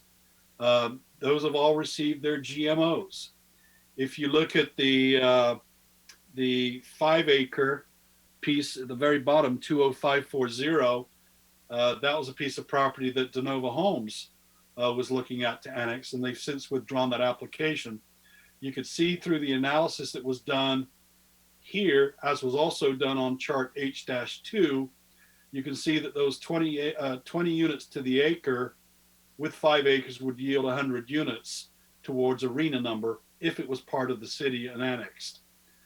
Similarly, you can look at the southeast planning area. You can see the Denmark area, and you can also see item number 14, if you will. That's the current site that DeNova has an application for annexation in at the city at the moment. So if you look at 2.88 acres at 20 units to the acre, there's 28 that could be theoretically a realistic development potential. They've actually come in, I think, I'll defer to Christina, but I think they've come in with like 58 units. So they actually come in with a greater density than that which was analyzed back in the current housing element. So the question is, if these, were these counted in our housing opportunity sites in the past elements?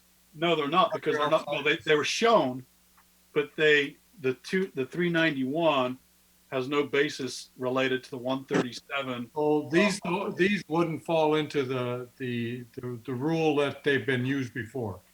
That is correct, because they're not part of the city. Okay. So why wouldn't we use these? Because we'd have to annex them. And I don't want to sit there and say the only way out of getting to 330 is to annex land. That's not a good, I don't know if that's necessarily good public policy. I'd like to think that we could, these all may require the extension of services that we may not have. And clearly on the South Broadway projects in the Gateway District, we may not have sewer and water. I don't know where we are with respect to where those public services are coming from. That requires a lot of analysis. But at the same time, there's a safe harbor, if you will, of looking at vacant land in our city. If we're unable to do that within our city, we may have to look at potential annexations. And clearly when the site number 14 comes in, that will be a discussion to have at the city council level and also at the planning commission level. I guess my point is, if we've, didn't you say we've given a lot of these properties growth management units, GMOs? Yeah, I believe all of the Merlots have happened.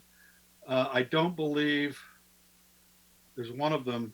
I think it's the 20540 Zapponi that doesn't have, yeah, it's that one that doesn't have all of them yet. I think they've only got 70, and you can only ask for 20 units any given year. I mean, I guess my point is, if the city is determined or granted growth management units to these sites, and then in another analysis, we have to tell HCD that these sites in the next 8 years are probably going to deliver housing, why wouldn't, I mean, we're literally locally picking which sites are going to possibly deliver housing. Why wouldn't we then link that and tell the state that? Well, that would be a good plan, Commissioner Barnett. What I can tell you right now is Sonoma County is in the very process of rezoning those 4 1-acre sites of Merlot as we speak to count towards their RENA numbers. So they want to take them for that, for Sonoma County. Correct. And that's where they will go because that's within their jurisdictional territory. The same with Zapponi and others. But they haven't gone through, they're not actually engaged right now as we speak in rezoning Zapponi, Serafini, or anything on the east side of Broadway. They are in the process of rezoning as we speak. They're actually using their SB2 money to do that very thing, to rezone those properties to a higher density. So they currently are, or are they going to meet the density that we predicted? Are they going up to 20 units, or are they going above 20 units an acre? You're talking about the Merlot, I don't know yet because they haven't landed on a zoning. Because we say here it's 20 units an acre, or realistic. Correct. But what the county does and what the property owner does, that's not really for us to say. Okay. Got a question, please? Go ahead, Ron. A couple questions. One is just so the county has first position to count the units that under Merlot, even though it's within our UGB. Yes, within our sphere of influence, that's correct. And I guess kind of piggybacking on what Kelsey was saying earlier, it seems like, and I have no problem spending time searching for opportunities, but I like the idea of thoughtful annexation more than I like the idea of losing an opportunity of having influence of what gets built by not coming up with the units or automatically allowing something to go to a higher density with no review process. In essence, I don't think we should discount the concept of annexation 100%, particularly if we're leaving ourselves vulnerable to projects that get built without review. So I've actually had that conversation, Mr. Chair, with Mr. Merlot and with the county, because clearly that land will not develop regardless of the density that the county puts on it without our water. I was just going to say that, don't we have some leverage on that? Yes. Well, yes, we do. The county, before it develops, will come to us and say, are you going to annex? Because theoretically they could build in the county if it was rezoned to a density that the property owner wanted. The question is, how is water going to be brought to those properties? They're not going to develop without City of Sonoma water. We can say yes or no. Well, and it's my understanding the county has a far different density properties that are developed outside of the city limits than what we would have, and I can't see them ever going up to the densities we're talking about. No, but I agree. I don't think they may be more in the 10, maybe 7 to 12 units to the dwelling units to the acre. That would be my guess. That's clearly a lot more than what it is currently. Clearly less than 20 units that we would pre-zone it to, and that's what it's pre-zoned for. Go ahead, Larry. If the city council chose to, for example, eliminate the mixed use zoning designation and convert all mixed use to residential, which, based on conversations I've been having with people in the development community, has been very difficult to develop these mixed use properties successfully because of financing difficulties for these properties that combine commercial and residential. If the city wanted to change the zoning from mixed use to residential, and that would obviously change the number of housing unit potential on all these mixed use parcels. Is that an avenue that can be explored as well? Absolutely, yeah, and I'll just refer to the First Street East project. If that was removed from mixed use to just a brown color to allow 20 units to the acre, that could be a recommendation of your commission, and that would preclude any commercial going there and would only allow residential. Right. That is Okay. correct. I think What's along the difference? Broadway it would make a lot more sense too. Excuse me, David, would we, if we went to all residential, because it was a housing opportunity site, would we have to increase the density? Well, you don't have to. At the end of the day, we just have to be able to show that we've got the right number of units to be built, whatever the colors are for our 300. And I'm just using 330 as a base point. It may be 339, whatever. It may be 329. I don't know. But for whatever number, as long as we come up with a plan that shows how that number can be reached, it doesn't matter whether it's orange or brown to get that density up. And we could put any density on that we want. We could go 10 to 20 units or 20 to 25 units to the acre, depending on where. It was previously listed as a housing opportunity site, so how can we do that? Don't we have to? We'd have to rezone. Oh, Yeah, but if you rezone from a mixed use at 20 units an acre to a brown, which is 20 units an acre, what's the difference? Well, The there is no difference difference. you don't have commercial development, so you have more parcel space for a greater number of housing units. But they use the total acreage of the site and multiply it by 20 units an acre for a housing element. So Yeah, we'd have to go higher on the dwelling units to the acre, notwithstanding the fact that they could also come in if they choose for a density bonus. Yeah, the housing element, if you have a 1 acre site, we say that you can put 20 units of housing there, when reality is it probably is only going to be 10 because it'll be half residential, half commercial. I mean, we max out at the housing element on the mixed use sites. Yeah. The other thing too is HCD, I'm not going to say they take a dim view of 1 acre sites, but anything less than an acre, they're not going to be thinking that that's a serious candidate for housing. It's typically somewhere from 1 acre up to about 5 acres that the affordable housing builders can actually turn some money on it. The only other thing I would say about the mixed use zoning in terms of making it all residential, I believe a few years ago, they changed the code to allow mixed use zoning to be 100% residential. So there is no commercial requirement for those. And the only reason I say that is because I know most of Broadway is mixed use, and there's a lot of commercial interests on Broadway. And if you want to just go commercial residential, you might have a lot of non-conforming uses on Broadway. And I don't know if that's where we want to go with Broadway being all residential. So.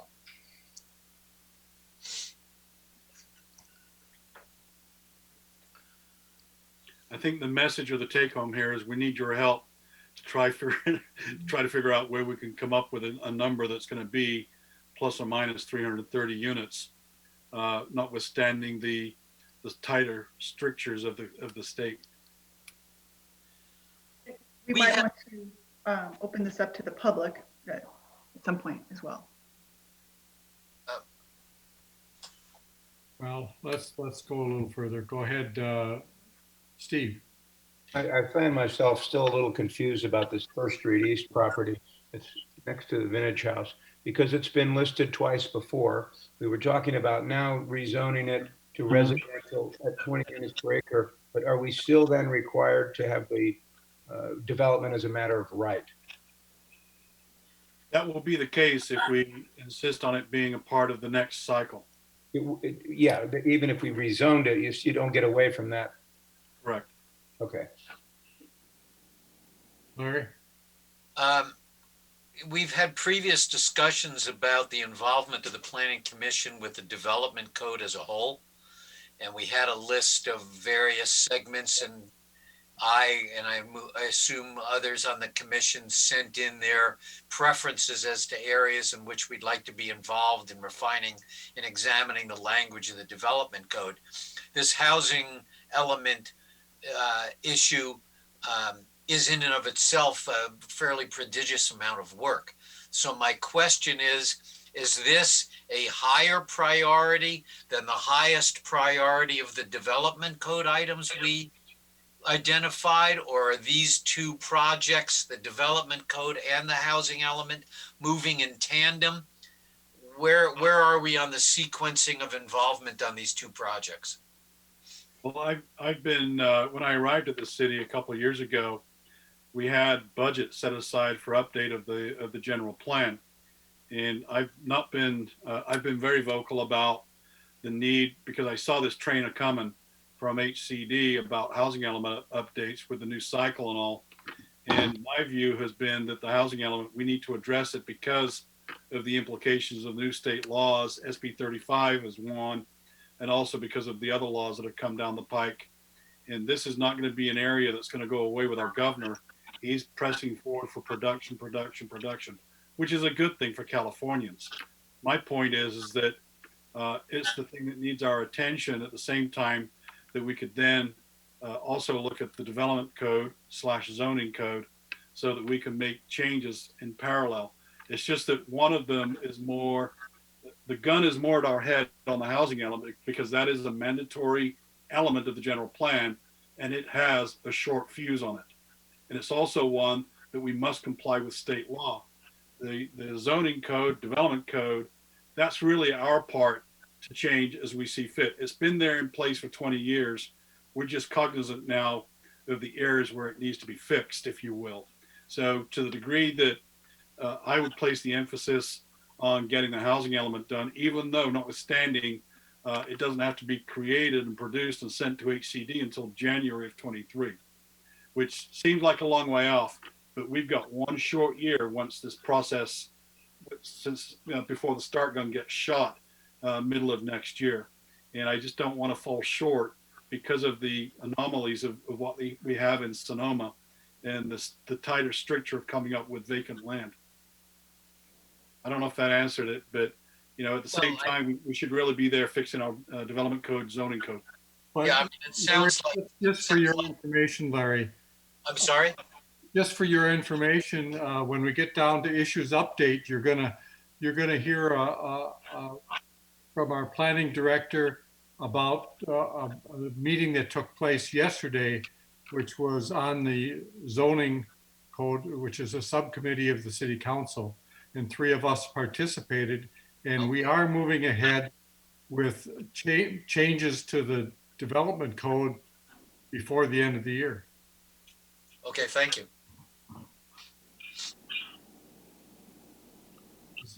So where are we at with this item, Wendy? Are we looking for We need to go to the public, Mr. Chair. responses from commissioners?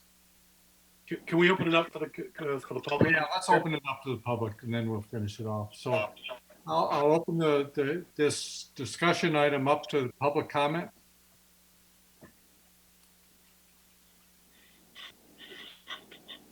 Christina, has anyone in the public raised their hand? Fred ABAG, I believe, wants to speak. Good evening. Hi, Fred. Hello, everybody, members of the Planning Commission and city staff. This is a fascinating process. It's a lot more interesting than my commission of the CSEC, at least lately. Anyhow, so I'm an affordable housing advocate. I'm in the Sonoma Valley Housing Group, and I'm also a member of the Sustainable Sonoma Council, and Sustainable Sonoma has identified housing as a top issue to work on.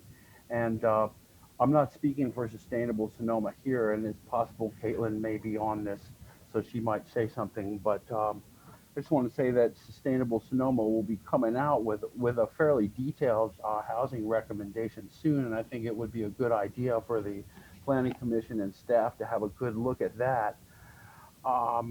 I'd also like to reference that there's pretty substantial public sentiment with Sustainable Sonoma and the Housing Our Community series for really addressing affordable housing issues in Sonoma. And as I did some research on the past RENA from 2000 to 220, and I came up with the numbers that there's a deficit of 236 units for moderate and below, and there's a surplus of 293 above moderate in that 20-year period. And then the Housing Our Community series made a recommendation of 735 units over the next 10 years, with 52% of those being affordable housing. So I know that you know, that doesn't necessarily say that those numbers would be a goal, but I mean that shows what a substantial portion of the public was angling for and think is important, the combination of the Housing Our Community series and Sustainable Sonoma. So I'd just like to bring that to your attention, that there's a lot of the public who would really like to see more affordable housing, and rather than less, our overall number. And I'd like to thank the planning director for educating me on that it's not necessarily a matter of the numbers, but it's a matter of the formula. And so I've been studying this a little bit, and so it's really interesting. And just wanted to put a plug in that as representatives of the city, there is a large amount of the public who would like to see more affordable housing rather than less. Thanks very much. Thank you, Fred. Is there anyone else from the public that cares to speak? Yes, Caitlin Cornwall from Sustainable Sonoma. Hi, Kate. Hi, can you hear me? Yes. Well, Fred just said some of the things I was going to say, but Sustainable Sonoma is a coalition, triple bottom line coalition of as many as possible of the sectors and interests in the Sonoma Valley community. And we are focusing right now on housing affordability as the issue that's causing the most pain across the widest swath of the Sonoma Valley community. And as Fred said, we'll be coming out very shortly with a pretty comprehensive list of vetted strategies for increasing housing affordability in Sonoma Valley by a number of parties. There's lots of work for everybody. But one of the items that we are going to be identifying as time sensitive and having a short window of opportunity is are the exact policies that you've been discussing, the housing element for the city and the revision of the development code and zoning code.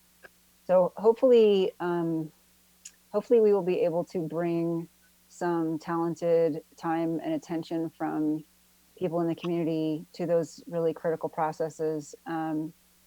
The city has got resources for providing a really high quality of life for people that other parts of the valley don't have. And there is, as Fred said, a pretty broad consensus in our forum that the increased housing that's affordable that the valley needs to be in the city as well as elsewhere in the valley. So hopefully we'll be becoming more familiar with these issues and continuing the education that I've certainly gotten a bundle of tonight. Thank you. Thank you, Caitlin. Is there anyone else, Wendy? So Christina, is there any written comment? No, there's no written comment. No. So, Mr. Chair, if I can, your question before we open it up to the public was, we're interested in seeing who of the commission would like to assist us in certain tasks. We'd love for you all to have read the planning book that I gave out when I first arrived, especially on the housing element section. And we can even have a quiz. But at the same token, we'd love to know who would like to help with the vacant land inventory. I just thought of a couple of things as well while we were all talking. HCD website that Wendy showed you also has some jurisdictions where they HCD rather enjoyed the method in which certain agencies prepared their vacant land site.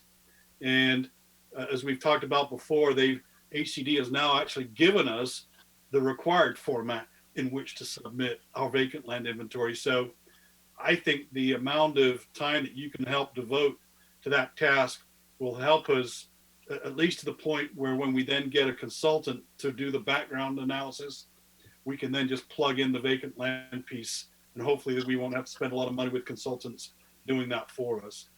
So that'd be my biggest takeaway from tonight, if we can kind of zero on those of you that would like to participate in that task. Rather than go through and poll each of the commissioners tonight, would you want correspondence to Wendy? Yeah, that'd be great.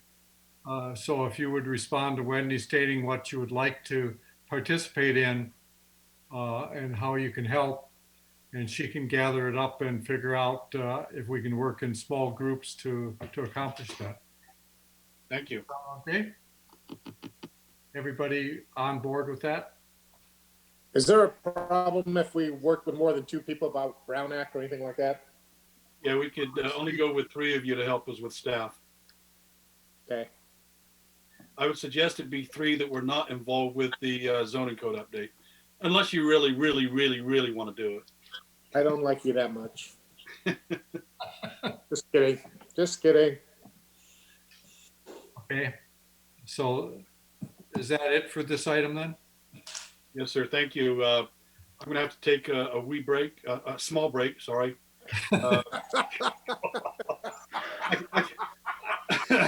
That certainly didn't come out right, did it? Can we take a public health break, Mr. Chair? Yes, let's take about a 2-minute break. A small break.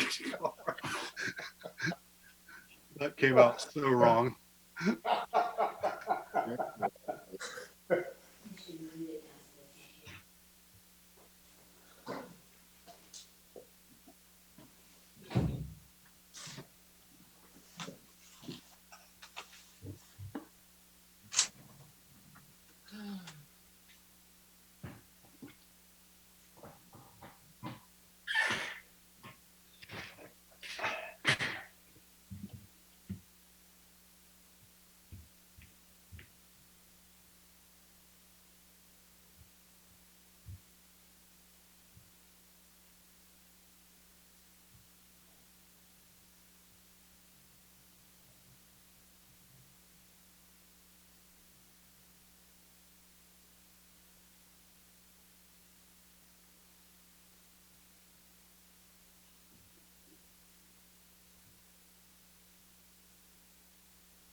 No, I'm just taking a break.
Of events of the past week or two relative to the zoning code update.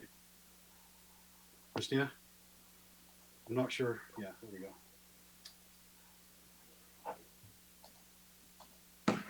All right, can everyone hear me? Yes, Can you see my screen? yes. It's a Christmas miracle.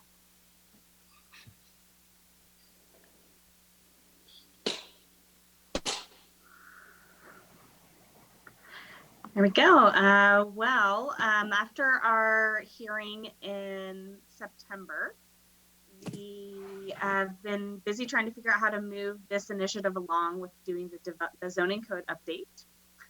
And since that time, the city manager has requested that the city council reconvene the zoning code ad hoc committee. That started this week. We had our first meeting with Mayor Harvey, Councilmember Agramonte, and planning commissioners Felder, Willander, and Kelso Barnett.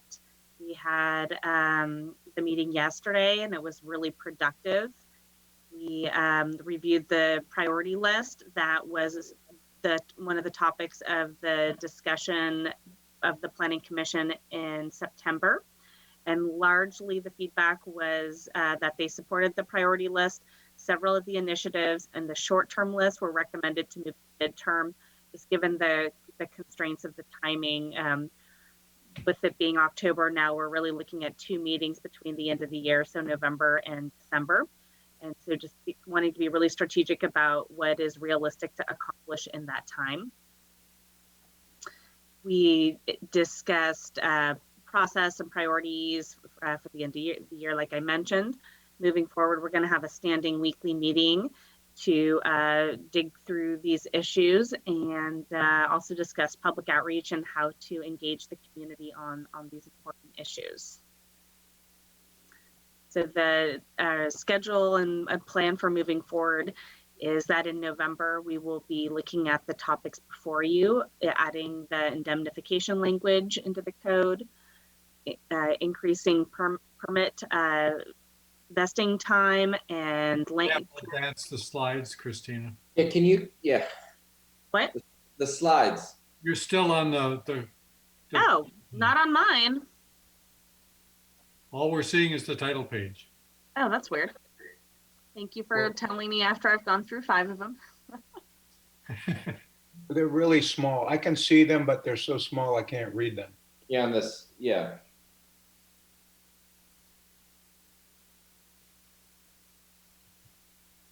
That better? There you go. Here we go. Where was I? So November, here's the plan for November. Looking at the permit time limits, clarifying some of the vesting language, changing the public noticing requirements from 20 days to 10 days. That will help us just facilitate a lot of the work in reducing how much lag time we have between being able to move forward on an item and getting it to hearing. And then the consensus was to bring the draft ordinance of the accessory dwelling units that was already sent to HCD for incorporation into our zoning code as well.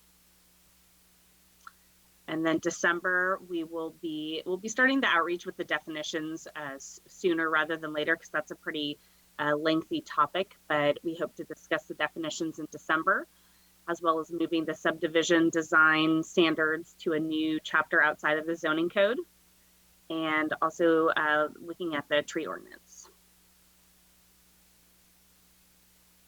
And we need to figure out how to actively engage the community with the limitations with Zoom. We're going to be doing some direct outreach to some of our key players and using our website and other electronic outreach as well, and discussing some additional public meetings to engage the community on these issues. Are there any questions?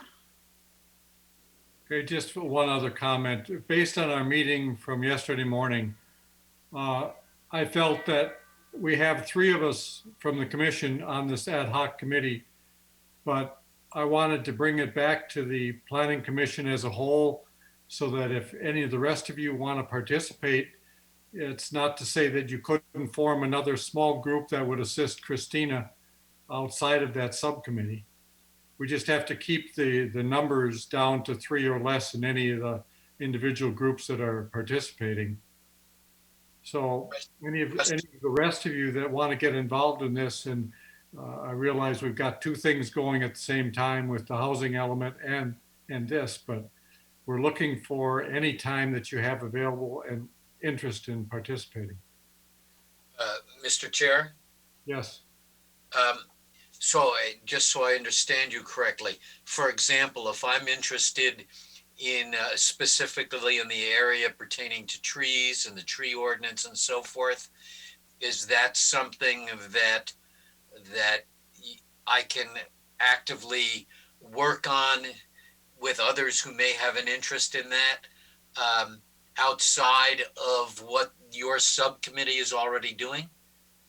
Well, I would look to Christina to coordinate that effort so that if she knows that we've got a group from Planning Commission working on it, we wouldn't have to focus too much at the subcommittee level. So what we've done so far is I've solicited and gotten everyone's feedback on which issue areas they're interested in. I have that all compiled. And I think the next topic at our ad hoc is which topics we really feel like need that additional layer of review and which ones don't. Some of them are pretty simple. A lot of the issues that we're bringing forward in November are really cleanups, and nobody expressed any interest in discussing the indemnification language, so that doesn't necessarily require a separate committee meeting. I do think there's going to be a lot of benefit in having a separate discussion for definitions and some of those other items. So I'll be following up based on the issue areas as they come up with the schedules and as the commissioners responded with their interest areas. So I think we're sitting at the point of, give Christina the input if you want to participate in something, and she'll coordinate how that can take place. Is that correct? I have a question for Christina. Sure. So in terms of going forward, how is the process going to work? For example, you talked about possibly modifying the municipal code when it comes to permit time limits and extensions, et cetera. Is that something, and we sort of talked about it briefly yesterday in the ad hoc, just, in general, not like really making any decisions or anything. So at the November meeting, when you say we talk about it, does that mean you come with a recommendation for planning staff? Or yeah.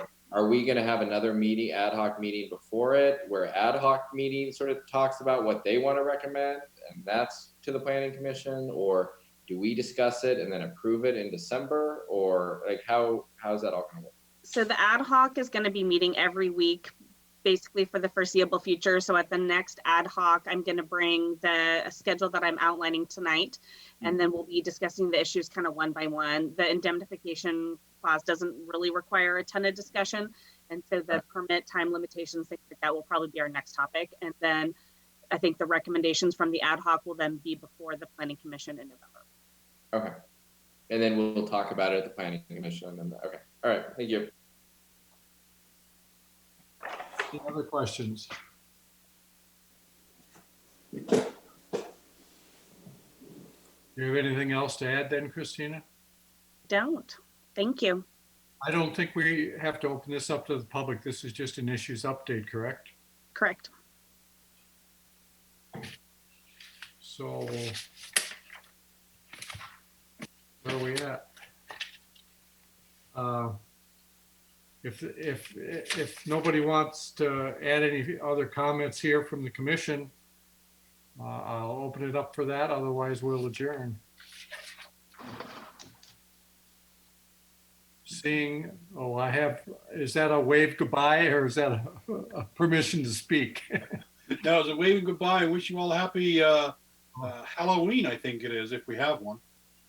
Anyway, all right, I will ask for a motion to adjourn then.